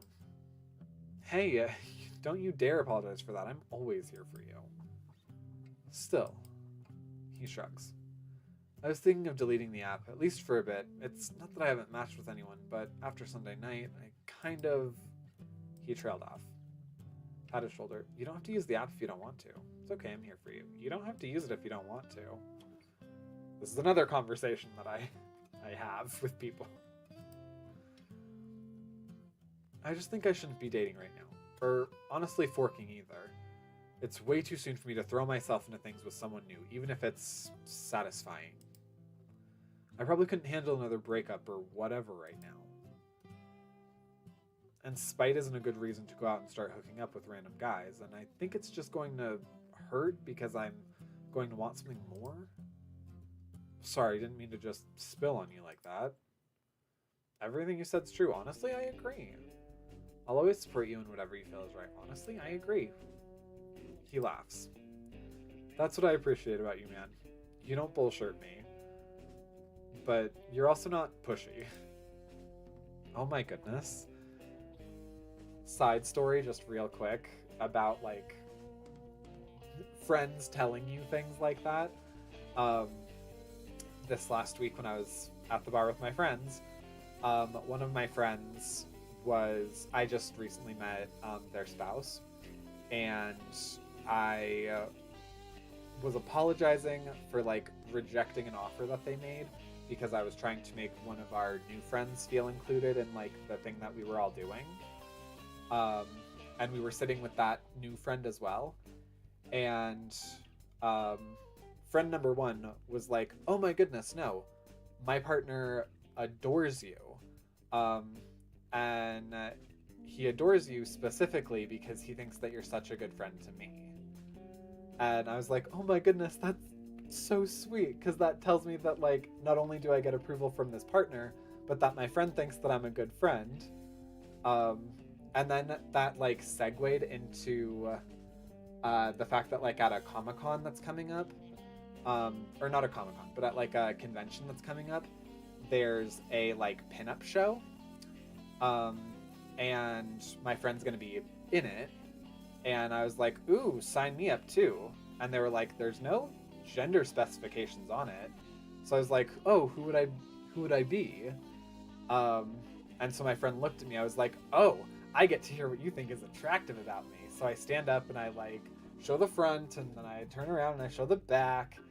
And I sat back down and I looked at our new friend and I was like, you're going to give me your opinion too. And my first friend was like, all right, well, first, your personality. Um, you make people feel very seen. Like, people are drawn to you because you make people feel like they're important. And that felt so incredibly sweet. You really do. Oh, thank you. And then my new friend, the same friend that I was trying to make sure felt included before, he turned to me and he was like, okay, I'll also go with personality first. Um, you make people feel comfortable.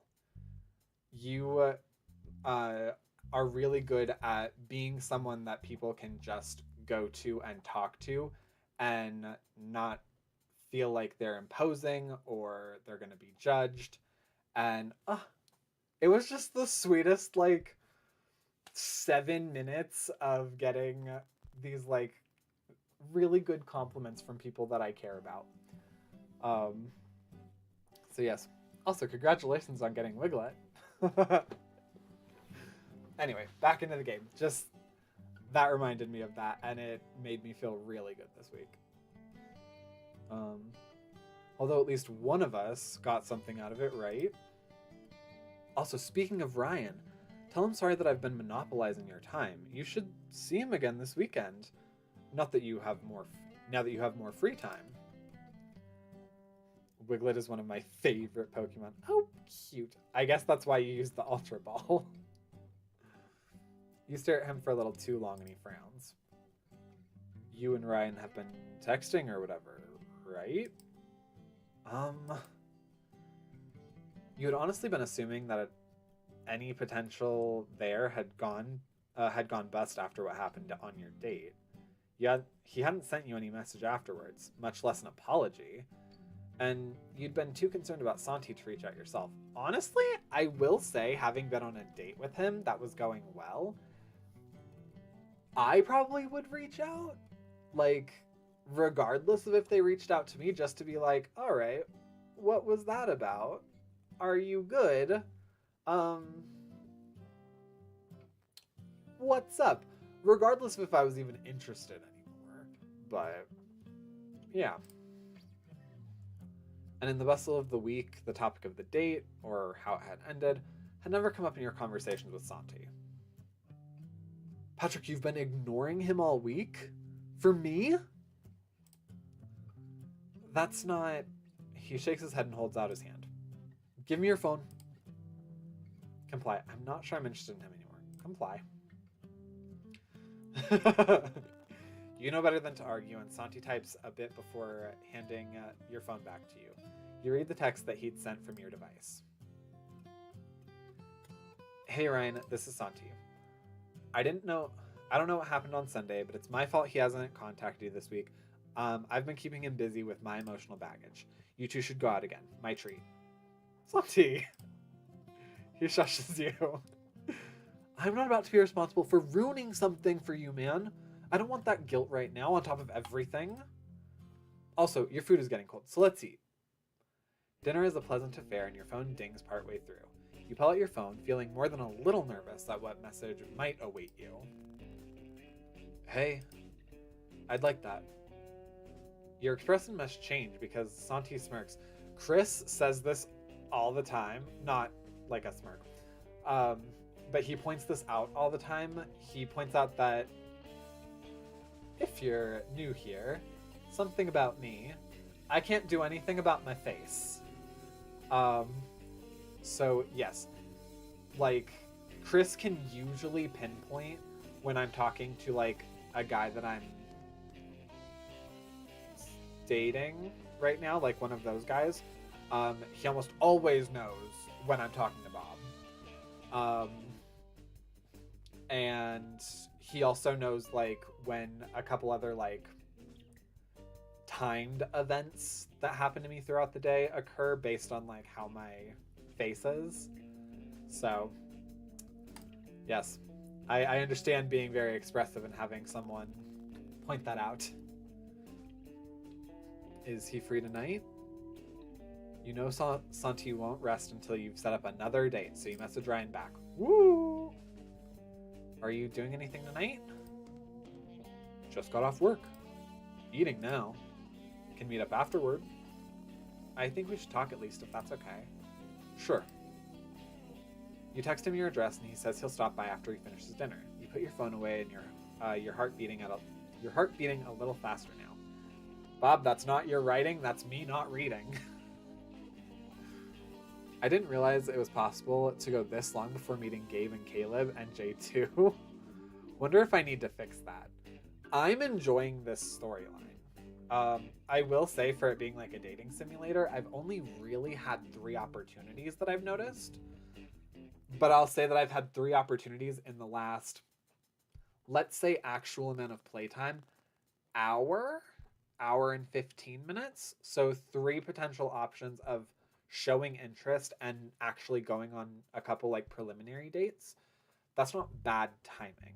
If it's really important that we meet Gabe and Caleb and J2, maybe. But it seems like no matter what, we're kind of going to meet them if we end up going to like the cabin trip in the game. Yeah, I need to find a better game name anyway. YAGS originally was yet another gay dating sim. Oh, that's funny. Especially because I was looking up YAGS stuff earlier, and one of the results that came up was yet another gaming sim. So, yeah. The point of this, like YAGS, isn't as much about dating as much as middle-aged guys living life. And I feel like that story is coming through. Correct. Like, I think because it's posed as like a dating sim, like that's what got me on YAGS originally, like when we first met, was that I was looking for like queer games to play that express a little bit of what it's like to be queer. And I had found like a couple, like a really popular one that year was What's Your Gender? And that talked about like gender identity. And so like I picked YAGS because I wanted to show what gay dating was like. And then it turned out to be a lot more than that. But I think a lot of people will pick this up unless they're a fan of you. They'll pick this up because they're focused on like the dating aspect of like dating daddies. And the rest of the storyline will like seep through that. So I think like personally a way to kind of gauge from the audience perspective, gauge interest level is how many date opportunities are presented in a certain amount of time to hit certain beats. You're obviously the professional, but as a player going into this blind, knowing only that it's a dating sim and also knowing a little bit about how you write, but knowing that this is advertised as a dating sim, I've caught 3 potential dates. I've stuck on 1 track. And we've had realistically about an hour and 15 minutes of playtime. So I'm getting a lot of story and I'm getting opportunity. As well as, like I said, story revolving around like being closer into like middle age, as a queer person.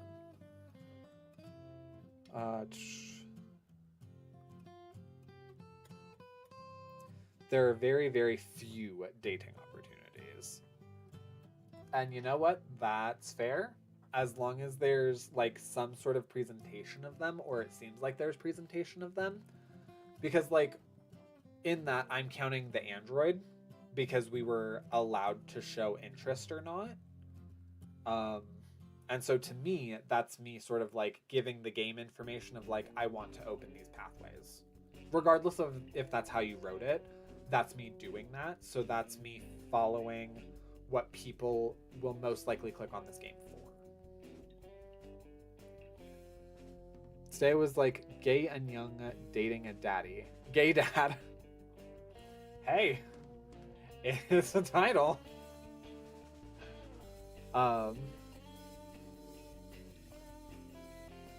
Dating a daddy. It might also be fun if you did like dating a daddy and then something that has an E as like the final word. That way it's dad E. I don't know. Just my off the cuff. Santi grins at you. From your expression, I assume that went well? Yeah, he's coming by in a bit. Then more eating, less talking, man. You've both barely finished eating and putting your dishes in the dishwasher when there's a knock on the door. And Santi stands. You stand with him. And that's my cue. I'll see you tomorrow, man. Santi opens the door and nods at Ryan. Santi. Good to see you again, Ryan. Then he disappears through the door and Ryan looks at you awkwardly through it. Please, come in. He does, standing in the middle of your living room and looking around awkwardly until you gesture at the couch. He takes a seat on one side and you sit on the other. Neither of you speak for a bit until Ryan breaks the silence. Whoop. Look, I'm terrible at apologies, okay, but yeah, I forked up. Big time. Did you know that Android? Is this about your past? What happened? Just generalize with me. What happened? He shakes his head. I don't want to talk about it. Well, that's kind of why you're here. Bro. Like, I'm all for respecting your wishes about your own past and your own trauma. But I need something to work with now. Like, if you wanted to just say that you owe me an apology, you could have texted that. And then reiterated it in person. You could have texted me and said, like, hey, this is about, like, my drama. This is about my, like, stuff that I need to work on. But I would appreciate another opportunity to, you know, hang out with you, get to know you in a less stressful environment for that. Like, that would have been fine. You're in my house now. So, that's not good enough. I understand. That's not good enough. He scowls at you. This was a mistake, Fork. He stands. This was a thing, and now it's not. Good luck finding what you're looking for.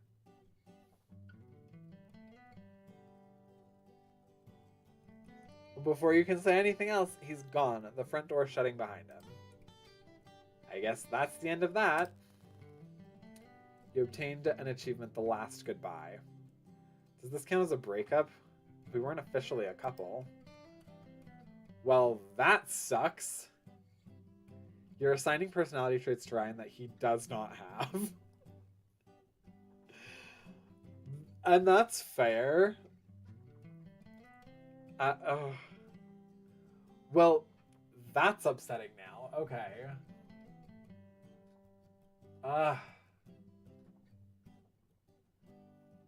Okay.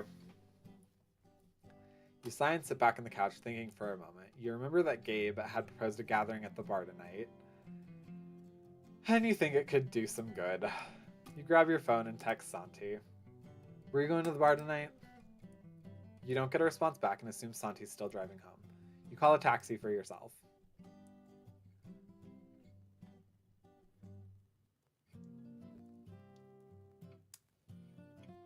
Hi. Okay. You walk into the bar and spot Gabe and Joe standing in a corner talking. I'm just saying, study her crap. Surely there's something there we could have used, even if it is far beyond anything. Gabe notices you and waves, seeming almost grateful for the interruption. Hey, bud. Santi seems to pick the moment to walk in. That moment to walk in.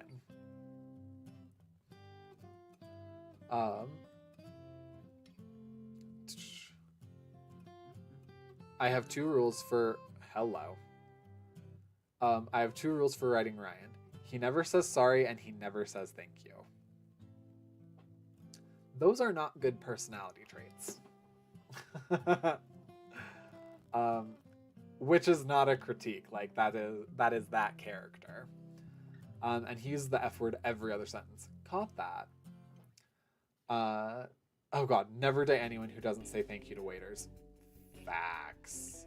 Never date anyone that's not good to wait staff.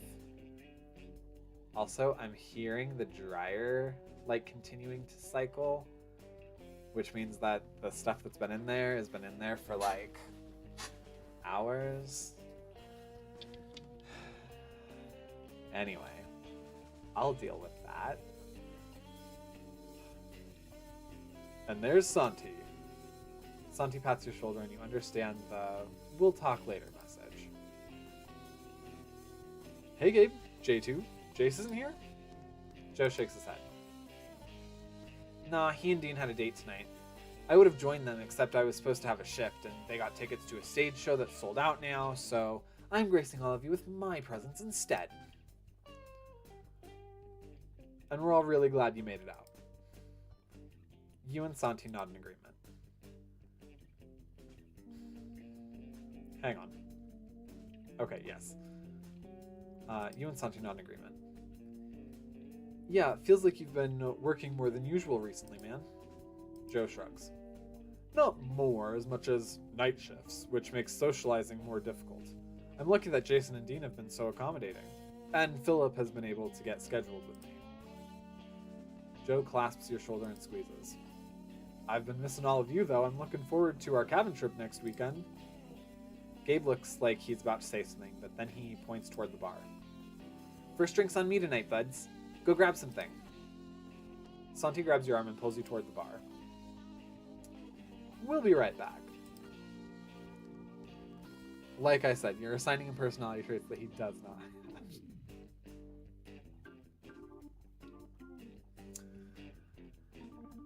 When you seem reasonably out of earshot, he leans against you and whispers in your ear. What happened with Ryan?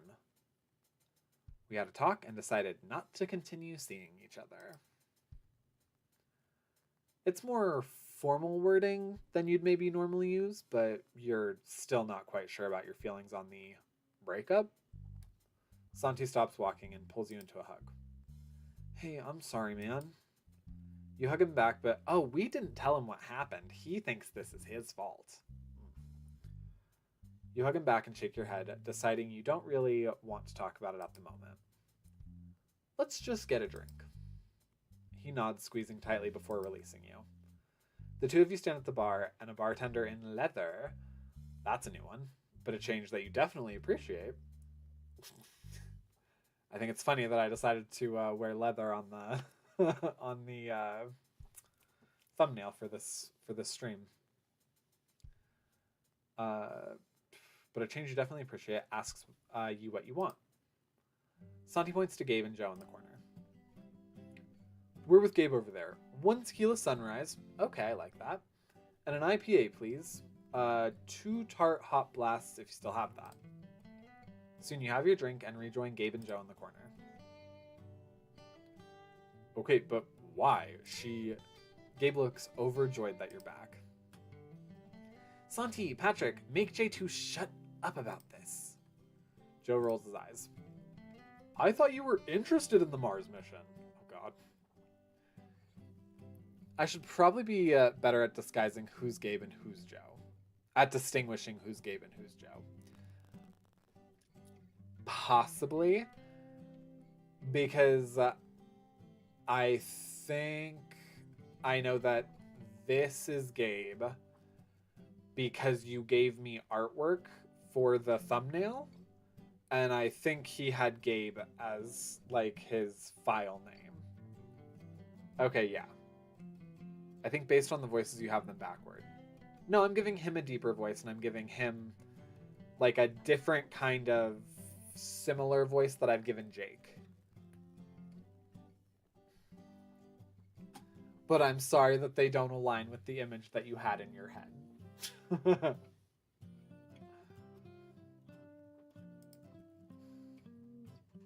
Mars mission? Yes.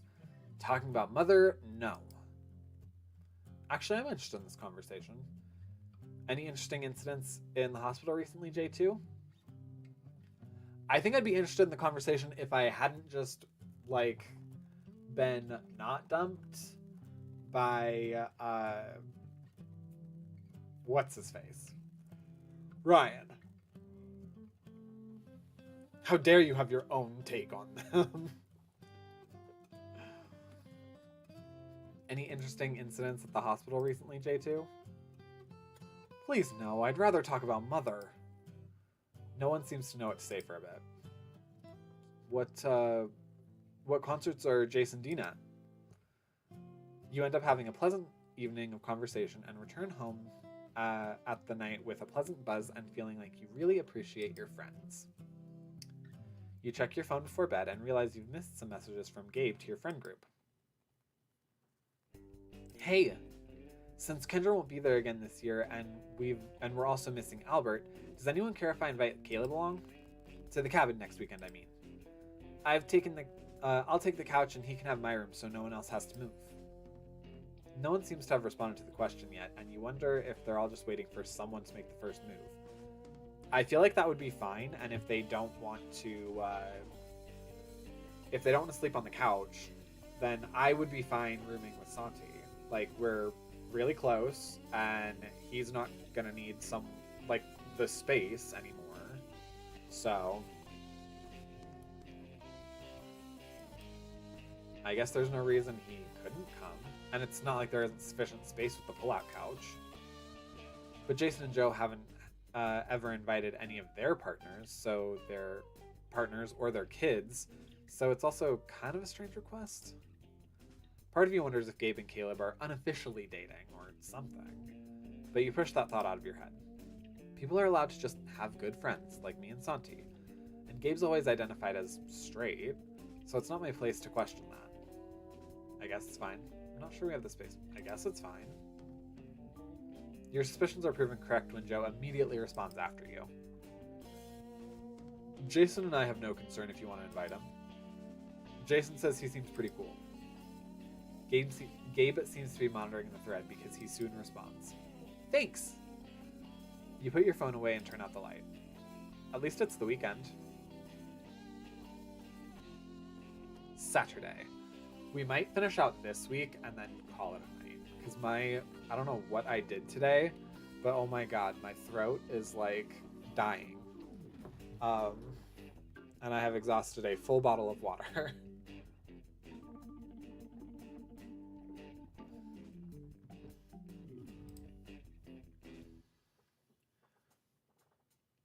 You wake up late on Saturday and make yourself a leisurely breakfast. I love days like that. They are so rare now. I am so busy all the time. You check your messages as you sip your coffee. You don't have any messages from anyone, and you consider what you should do with your morning. You remember that it's the monthly drag brunch at Marco's, and even though you've already eaten, you wouldn't mind going and enjoying the show. Hitting the gym also is always an option, and getting in some exercise has always made you feel better. Between these, I would probably go to the gym. Oh! If you're not finishing the game tonight, I'm actually secretly happy about the choices you've made so far for reasons that I'm currently writing. Okay, this is exciting, everybody. We're getting to decide at least a path that the creator is going to make for us. You spot Gabe at one of the machines, surprising you. He notices you and waves you over. Gabe looks really good in that tank top. Gabe's fine, but not really my type. I mean, I dig it. You're not sure why the thought springs to mind, but tell yourself you're allowed to appreciate the man, even if he was straight. Hey bud, good to see you. I know, this isn't my usual place. I figure a bunch of gay guys would have better fitness tips, and be better gym partners than my usual place. Honestly, probably. Like, what's so funny is that a lot of straight guys go to the gym initially, like when they're younger, because they think they're going to get attention from women going to the gym. And really, you end up just getting more attention from other straight men. So, you wonder if he also likes all the attention he's getting from guys around the gym. Pat his shoulder. Good to see you too. I'm surprised you didn't have Robbie this morning. Good to see you too. Want to do some reps together? Yeah. Between the exercising and conversation, you lose track of time, and it's early afternoon by the time you make it home. You make yourself a quick sandwich and check your messages to figure out afternoon plans. There's a message from Santi in the group chat. Hey everyone. Albert left his old Madness the Summoning cards. I was going to burn them, but I thought it could be fun to play. Anyone want to try a game with me today? Not really my thing, but thanks. I love that game and I can teach you. I haven't played before, but I'll learn it with you. Not really my thing either. I don't really play Magic. I don't know.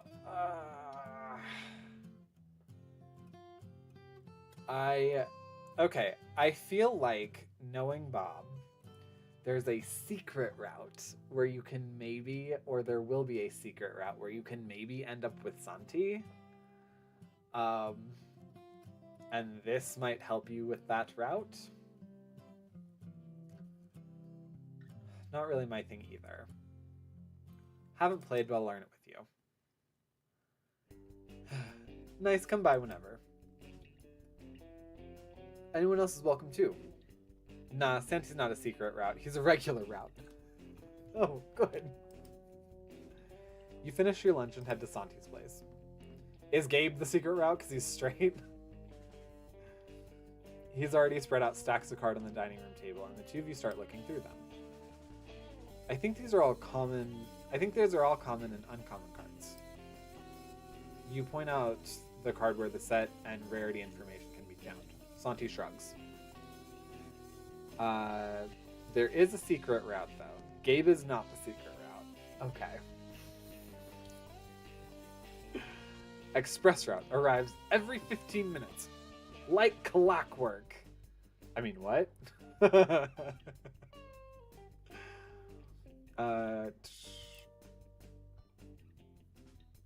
Doesn't surprise me. Albert never really played. He bought packs to try to get big hits and then sold those hits online. I guess he was convinced he'd pull one of those new numbered cards or something. Normally with collectible cards, it's not as good to make decks without rare cards.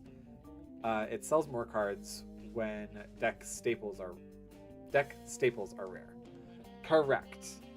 Like, it's better to build a deck that is completed with rare cards and sell the entire deck than it is to just sell the one card.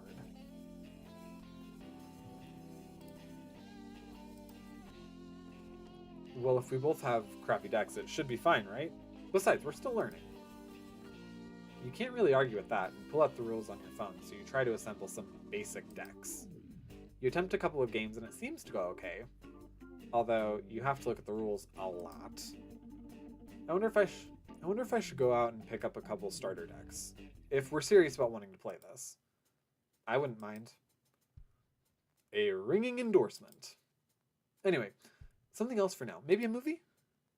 You spend the rest of the afternoon watching a movie with Santi. When it's over, he stretches and you look at the clock.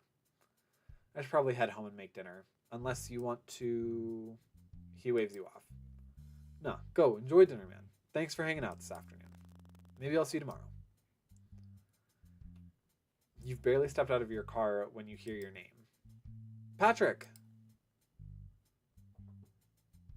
Hi? You turn to the sound of your... This was left field.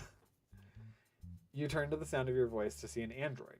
The same one who walked into Marco's during your date with Ryan, approaching you.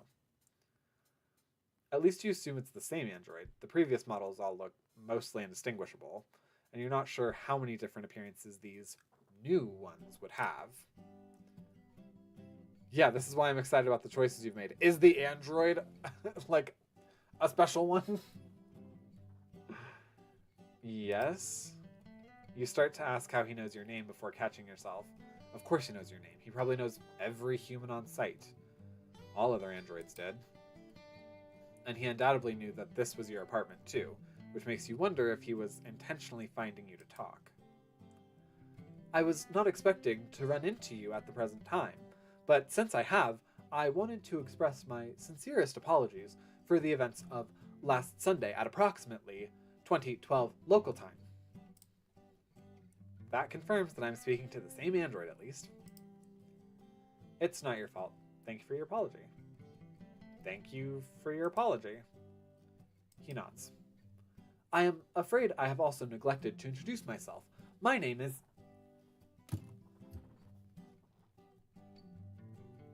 Bob.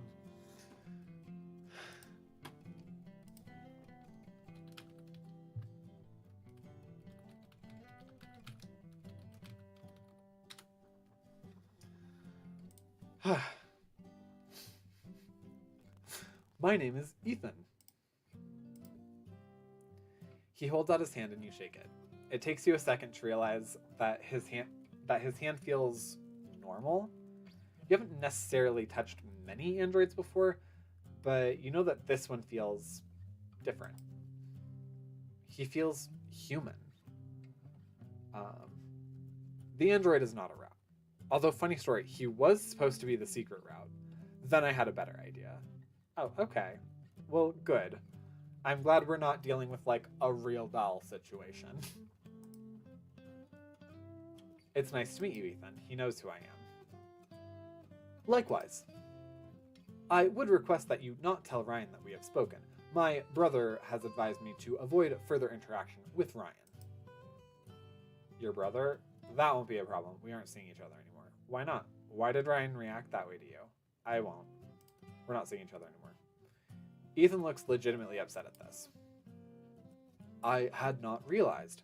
Then please accept my regrets at any role I may have played in that outcome. Before you can say anything else, he cocks his head slightly, then smiles at you. I am being summoned. I appreciate having had the opportunity to converse with you, Patrick. Then he disappears, more or less into thin air, and you're left staring at the space he used to be. That was interesting. Oh no, what? The thing I just mentioned? I wonder if Joe would appreciate hearing about... You wonder if Joe would appreciate hearing your encounter with Ethan. You wonder if Joe's even aware that more human-like androids exist now. You spend the rest of the evening making and packing food for the next few days. Afterward, you head to bed. Sunday. You wake up from an unexpectedly homoerotic dream about Gabe. Well, the man is attractive, and it's been a while since I've gotten laid. You remind yourself that he'll be at the park for his workout this afternoon, and wonder if you should go. You grab a quick breakfast of cereal and consider what you want to do with your morning. Call Santi, text the group. You fire off a text to the group to see who's free, and Joe responds fairly quickly that they're at the dog park and would welcome company. You quickly find Jason at the dog park and he waves to you. Hey, Joe's over there playing with Clipper. He pauses, seemingly considering something. Also, don't talk about Philip. They recently broke up and Joe's taking it kind of hard. What happened? Philip was cheating on him. What's with all the cheating? Why? What is... There's... Okay. So it was a really abrupt thing. You know how Joe gets when he doesn't really have time to process his feelings. He shrugs. Figured some extended time with me and the dogs would do him some good. I didn't realize you could cheat in a poly relationship. You can. You can. Jason looks at you strangely. Poly still has relationship parameters, Patrick. It's not like we're all going around forking random guys all the time. Yes, I literally only chose that one because I wanted to see what the justification was. Anyway, just thought you should know. We didn't really want to announce it in general to the group in case it upset Santi. Joe walks up to you without a very with a very excited Bailey hot on his heels. Do they have multiple dogs? Because I thought he was with Clipper. Or was Jace with Clipper? Hey.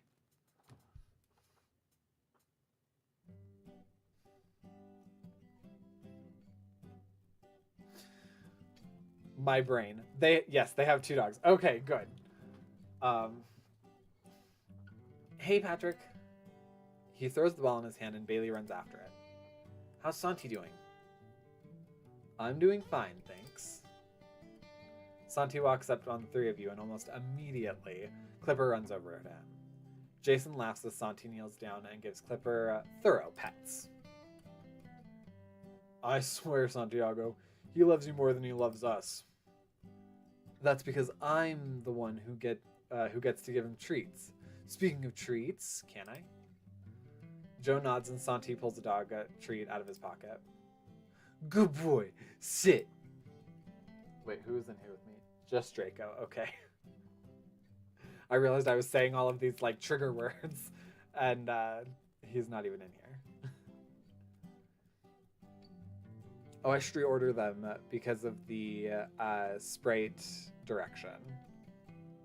The dogs? Reorder the dogs? Clipper does so, staring at the treat in Santi's hand with impatience. Jason puts an arm around Joe's shoulder and goodness. Scritches his head. Good boy. Joe laughs and bats him away as Santi drops the treat in front of Clipper, who promptly devours it. Bailey trots back over, dropping the ball in front of Joe's feet. At least I'm Bailey's favorite. Oh. At least I'm Bailey's favorite. I think I see Laura and Luna over there. Come on, boys. He pats Clipper's butt, who gives Santi's hand one last lick before following along. Bailey watches them leave for a moment before bounding after them to catch up. Santi stands and wipes his hand on his pants. Really though, I've been doing better, thanks. Joe nods, looking sad for a second, before shaking his head. Sorry we haven't been hanging out as much lately. Work's been... Hey, no apologies, man. We totally get it. At least we'll get some quality time together next weekend. Yeah, I'm looking forward to getting away for a bit, given recent events.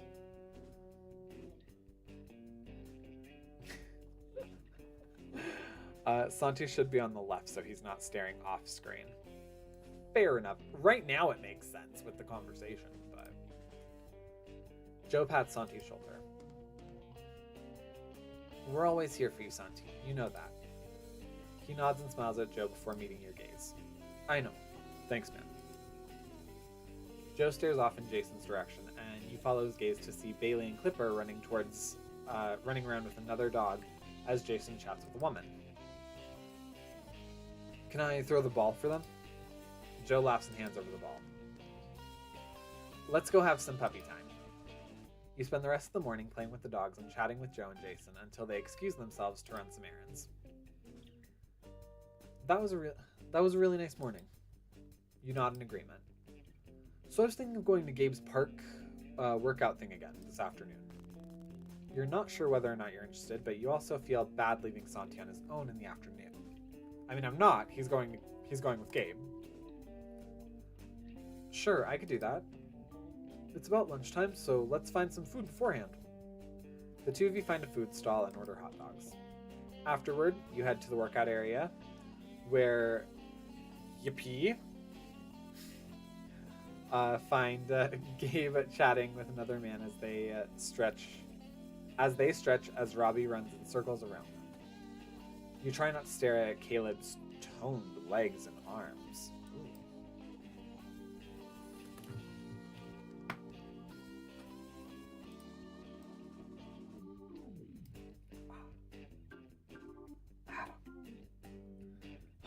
My man. Whew. Gabe notices you and waves you over, and you walk over to the two of them. Caleb, I don't think you've met Patrick before. Patrick, this is my coworker, Caleb. I think we've met in a dream. Oh. Caleb holds out his hand and you shake it. Nice to meet you. Gabe is one good-looking coworker. Yes, he is. Whoa. You've kind of always had a thing for redheads. Ever since your first proper boyfriend, who was almost obnoxious at times about how rare and special his hair color was. And before, but more than that, his shirt does a good job showing off his form, and you definitely like what you see. Huh. The blue also nicely contrasts his hair and the gentleness of his hazel eyes. I mean, that's not a blue shirt, but sure. Okay, I see it. You stop and remind yourself that the guy's probably straight anyway, and even if he wasn't, staring at him is definitely a way to make a bad first impression. I openly flirt with straight guys, or people that I assume are straight. And it's almost like a very strange icebreaker that most of the time they find somewhat endearing. You're colorblind. Clearly it's sky blue. Uh-huh. Uh-huh. They're going to start soon, but I recommend stretching beforehand. Today will be fairly intense. Robbie stops running around and holds his arm up at Santi. I'm assuming Robbie is a child, so Santi, up!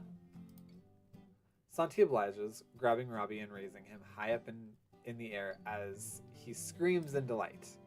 Yes, if that's anything other than a child, that will seem like a very weird sentence. Maybe it'd be better if I'm on babysitting duty. Not sure I'm up for fairly intense, which by your standards will probably actually kill me. Down! Santi sets Robbie down and Gabe shrugs. Definitely not going to say no to that. Thanks, bud. If you come to the session after our cabin trip, it'll be the first class of a new cycle, so it should be more accessible. Come on, Robbie, let's go find some interesting sticks. Robbie seems unconvinced, but allows Santi to take his hand and lead him off. Caleb returns to stretching, and you do your best not to stare. Cute kid. Gabe laughs. Yeah, he's pretty freaking awesome. I'm gonna miss him next weekend. He looks at you. Not that I'm not looking forward to the cabin trip, of course. You said you're getting him during the week now, too. Gabe must notice your confused expression because he laughs. Yeah, Kendra and I reworked our custody agreement a bit since I got more work from home flexibility. I'm a free man Friday nights and Saturday mornings now. Caleb good to know. Friday and Saturday. Okay. Caleb shakes his head, not looking nearly as happy at the thought of as Gabe does. I don't know. If I had a kid, I'd probably try and prioritize him. Gabe shrugs, but looks a bit awkward.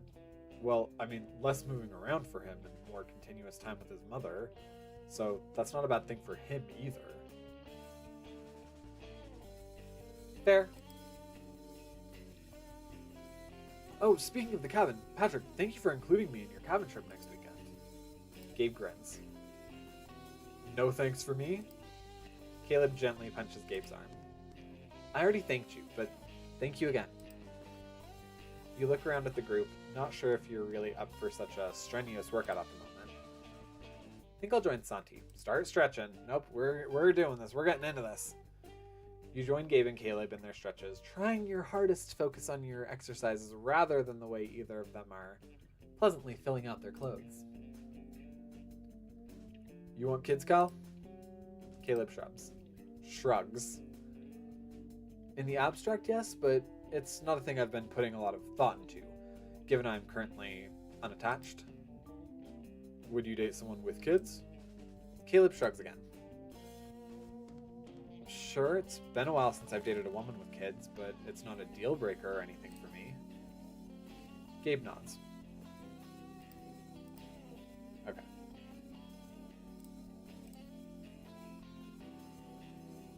I don't know if I could raise a kid who wasn't mine. He just became way less attractive. Just became way less attractive to me.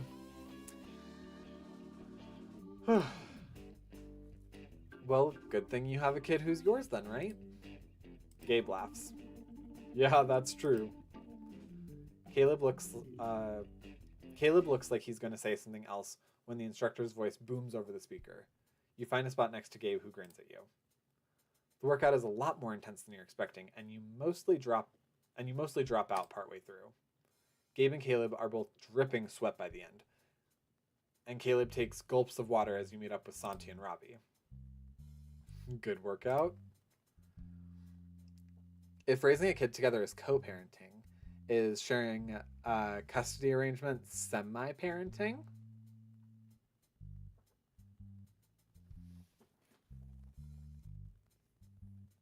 That's one for the theologians. Yeah, but I'm still glad it's going to reset the next time I'm here. Gabe hits Caleb's arm playfully. Wuss. Robbie runs up to Gabe. Daddy, up! Gabe picks him up and lifts him into the air, and Robbie laughs. Caleb shakes his head. I have no idea how you still have the energy for that right now. Back! Gabe shakes his head and sets Robbie down. Maybe not right now, bud. Daddy's very sweaty, so this isn't a good time for a piggyback ride. Robbie stares at him for a moment before his mouth falls. Back! Gabe looks at the rest of you apologetically. I think we'd better be off. It was great seeing all of you. Thanks for the suggestion, Gabe. I'll see you tomorrow, or whenever you're in the office next. Gabe nods and Robbie starts bawling. Come on, bud, let's go home. You watch the two of them walk off in the direction of the parking lot. Caleb takes another large swig of water. Before you stop for tonight, can you make sure the planner doesn't explode? It'll be just after the end of Sunday. Sure. Yeah. Okay. Right, you told me there was a planner. Has it intentionally not made an appearance yet, or is that something I have to do? I wasn't going to suggest it while Robbie was around, but this feels like a good day for ice cream, doesn't it? Santi looks excited before his expression turns regretful. Oh man, I'd love to get some, but I really need to go do some chores at home. He looks at you as if anticipating a question. Don't worry, man. Actual chores. Caleb nods. Well, it was great seeing you today, Santiago. Patrick, ice cream, my treat. I'm not turning down free ice cream from an attractive gentleman. Sure, but you don't have to do that. Sounds good, thank you. I should probably go home as well. Thank you. I think I spotted an ice cream stand near the park entrance. Santi nods. Yeah, that place is a little overpriced. I guess taking advantage of all the people in the park on a nice day. But it's pretty good. Anyway, enjoy the ice cream. I'm sure I'll see both of you later. It was nice seeing you today, Santiago. You watch Santi walk towards the parking lot as Caleb takes another swig of water. Shall we? The two of you end up at a park bench together with cones, which Caleb had insisted on paying for, looking out over the pond. This is a really nice park. I guess in general, too, it's a really nice city. He licks his cone and shrugs. I'm glad I moved here. What were you doing before? I do like it here. How's work treating you? What were you doing before? Mostly things for my family. I moved here for the new job. It's the first time I really did something for me, which is maybe a bit silly to say given I'm 38, but the job and the move feel like a fresh start. He frowns. Actually, I had a hard time settling into work at first. There's some background there I don't really want to get into right now, but a lot of my coworkers were pretty cold to me at first. But Gabe didn't seem to care and treated me like the same as everyone else at work. And then I'd say aggressively befriended me. Oh, that's how I do it. I aggressively befriend people. But I guess that's just how he is in general. He shrugs again and takes another few licks of his ice cream. Although sometimes his teasing goes a bit too far. Oh, I do that. My teasing goes very far. But in general, he just seems very kind and friendly. And it's been really nice meeting all of you through him. Yeah, that's definitely Gabe. It's been nice getting to know you too. He nods. You resist the urge to dig further into his work situation, given he seems to be uncomfortable talking about it. Instead, you turn the conversation to safer topics. A while later, you realize it's starting to get dark, and you bid Caleb farewell as you head home for dinner. You make yourself a quick dinner and check your phone as you eat. You missed a few messages in the group chat. Did you see the new Mars update? Successful landing. I did. And you doubted them. I never said I doubted them. I just said it would have been a lot better if they'd taken some advantage of Mother's stuff. There are no other responses in the thread, which doesn't surprise you. Joe's definitely the exception when it comes to Mother. Well, Joe and Ryan both. You're reminded that you should tell Joe about your encounter with Ethan. You make a note to yourself to do so at a future date. It feels like a topic better discussed in person. You do feel a little bad for Joe, though, even if he does somewhat deserve the silent reception.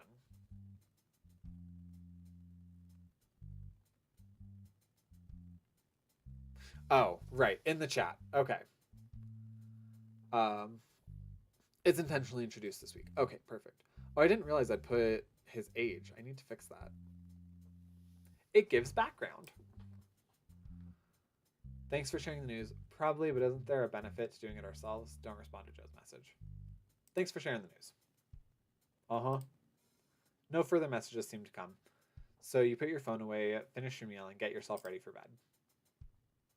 You fall asleep with Caleb and the conversation about his job on your mind for some reason. Because it was the last part of your day.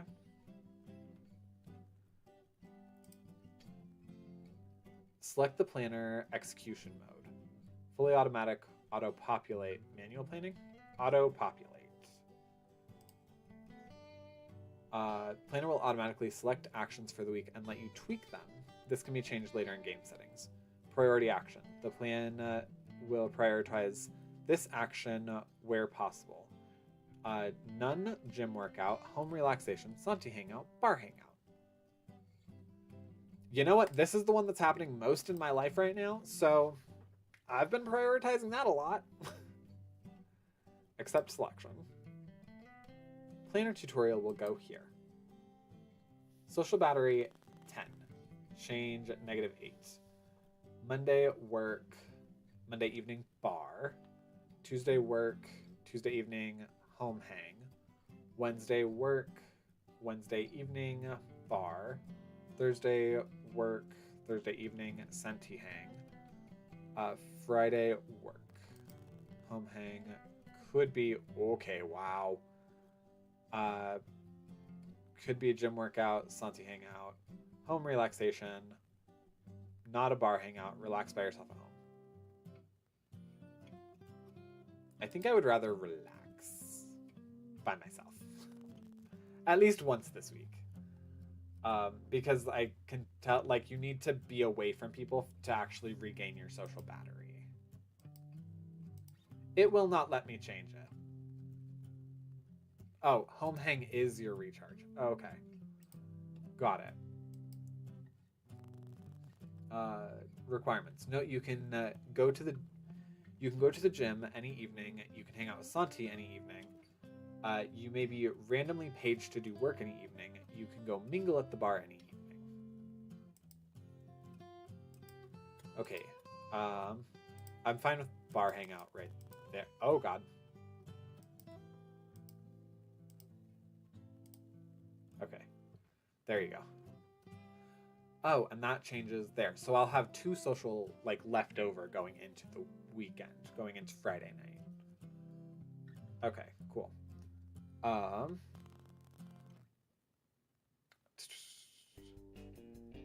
okay, so I will execute this. Work on Mondays, uneventful. You write some code, do some code reviews. This is where I'm going to save. And I think where we're going to call it for the night. Yes. I need to figure out a better way to indicate that your job selection impacts the planner. Finance forces you to schedule work one evening. Programming may randomly replace an evening activity with work. Med billing gives you full planner flexibility. Thank you for testing. Oh, yes, I'm happy, obviously, to continue this.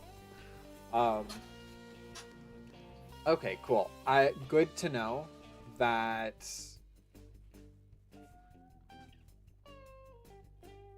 Okay, yeah, good to know that, like, even those earlier bits actually, like, matter. So... But yes, this has been super fun. I have enjoyed it. I'm going to turn down the music just, like, a touch more even, but I'm going to take it out of my ears. Because I've been listening to the same soundtrack just on repeat, like one right after the other, not even cyclically with the conversation, for almost 3 hours. So, yes, I will bake it into my schedule to play more of this. I kind of figured we wouldn't be doing tonight. If you were over on YouTube at all today, you might have noticed I put up my next Zomboid stream, which is the start of a new series, by the way. So everybody that's interested, look out for that. I put in the next YAGS stream, which is a little bit earlier in the week than normal. And I intentionally left the entire second half of the week open because I wanted to make room to continue playtesting this, provided Bob has no... More undead. Yes, more undead. Provided that Bob has no qualms with continuing this or doesn't want to make any, like, major massive changes. Or anything like that. I'll get you a new build this weekend, hopefully with the new secret stuff. Perfect. Perfect. Cool. Well then, with that, if you're over on YouTube, feel free to leave a like on this video. Subscribe if you're new to the channel, or if you're not new and just haven't subscribed yet. If you're on Twitch, feel free to leave a follow. I'm gonna look real quick. Da-da-da.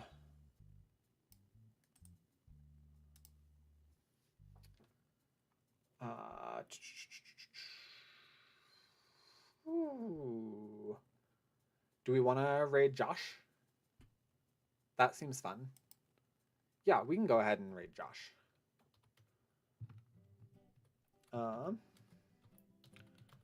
Josh Bait. Not Rain. Raid. Josh Bet straight. Love it. All right. Well, oh no. Oh no, please don't do this to me. If you want to continue hanging out with me, I will probably spend at least a little bit of time. He's extra straight tonight. Oh, good to know. Good to know going in. He's covered in pride stickers. Yeah, that sounds about right. That sounds about Josh. Well, if you are over on YouTube and want to continue hanging out for a little bit, feel free to head on over to Twitch. Otherwise, I'm going to go ahead and put up the ending stream, and then I will end those. And then after I've successfully ended stream over on YouTube, we will head on over to Josh Bidate's stream. So, I'll see y'all over there.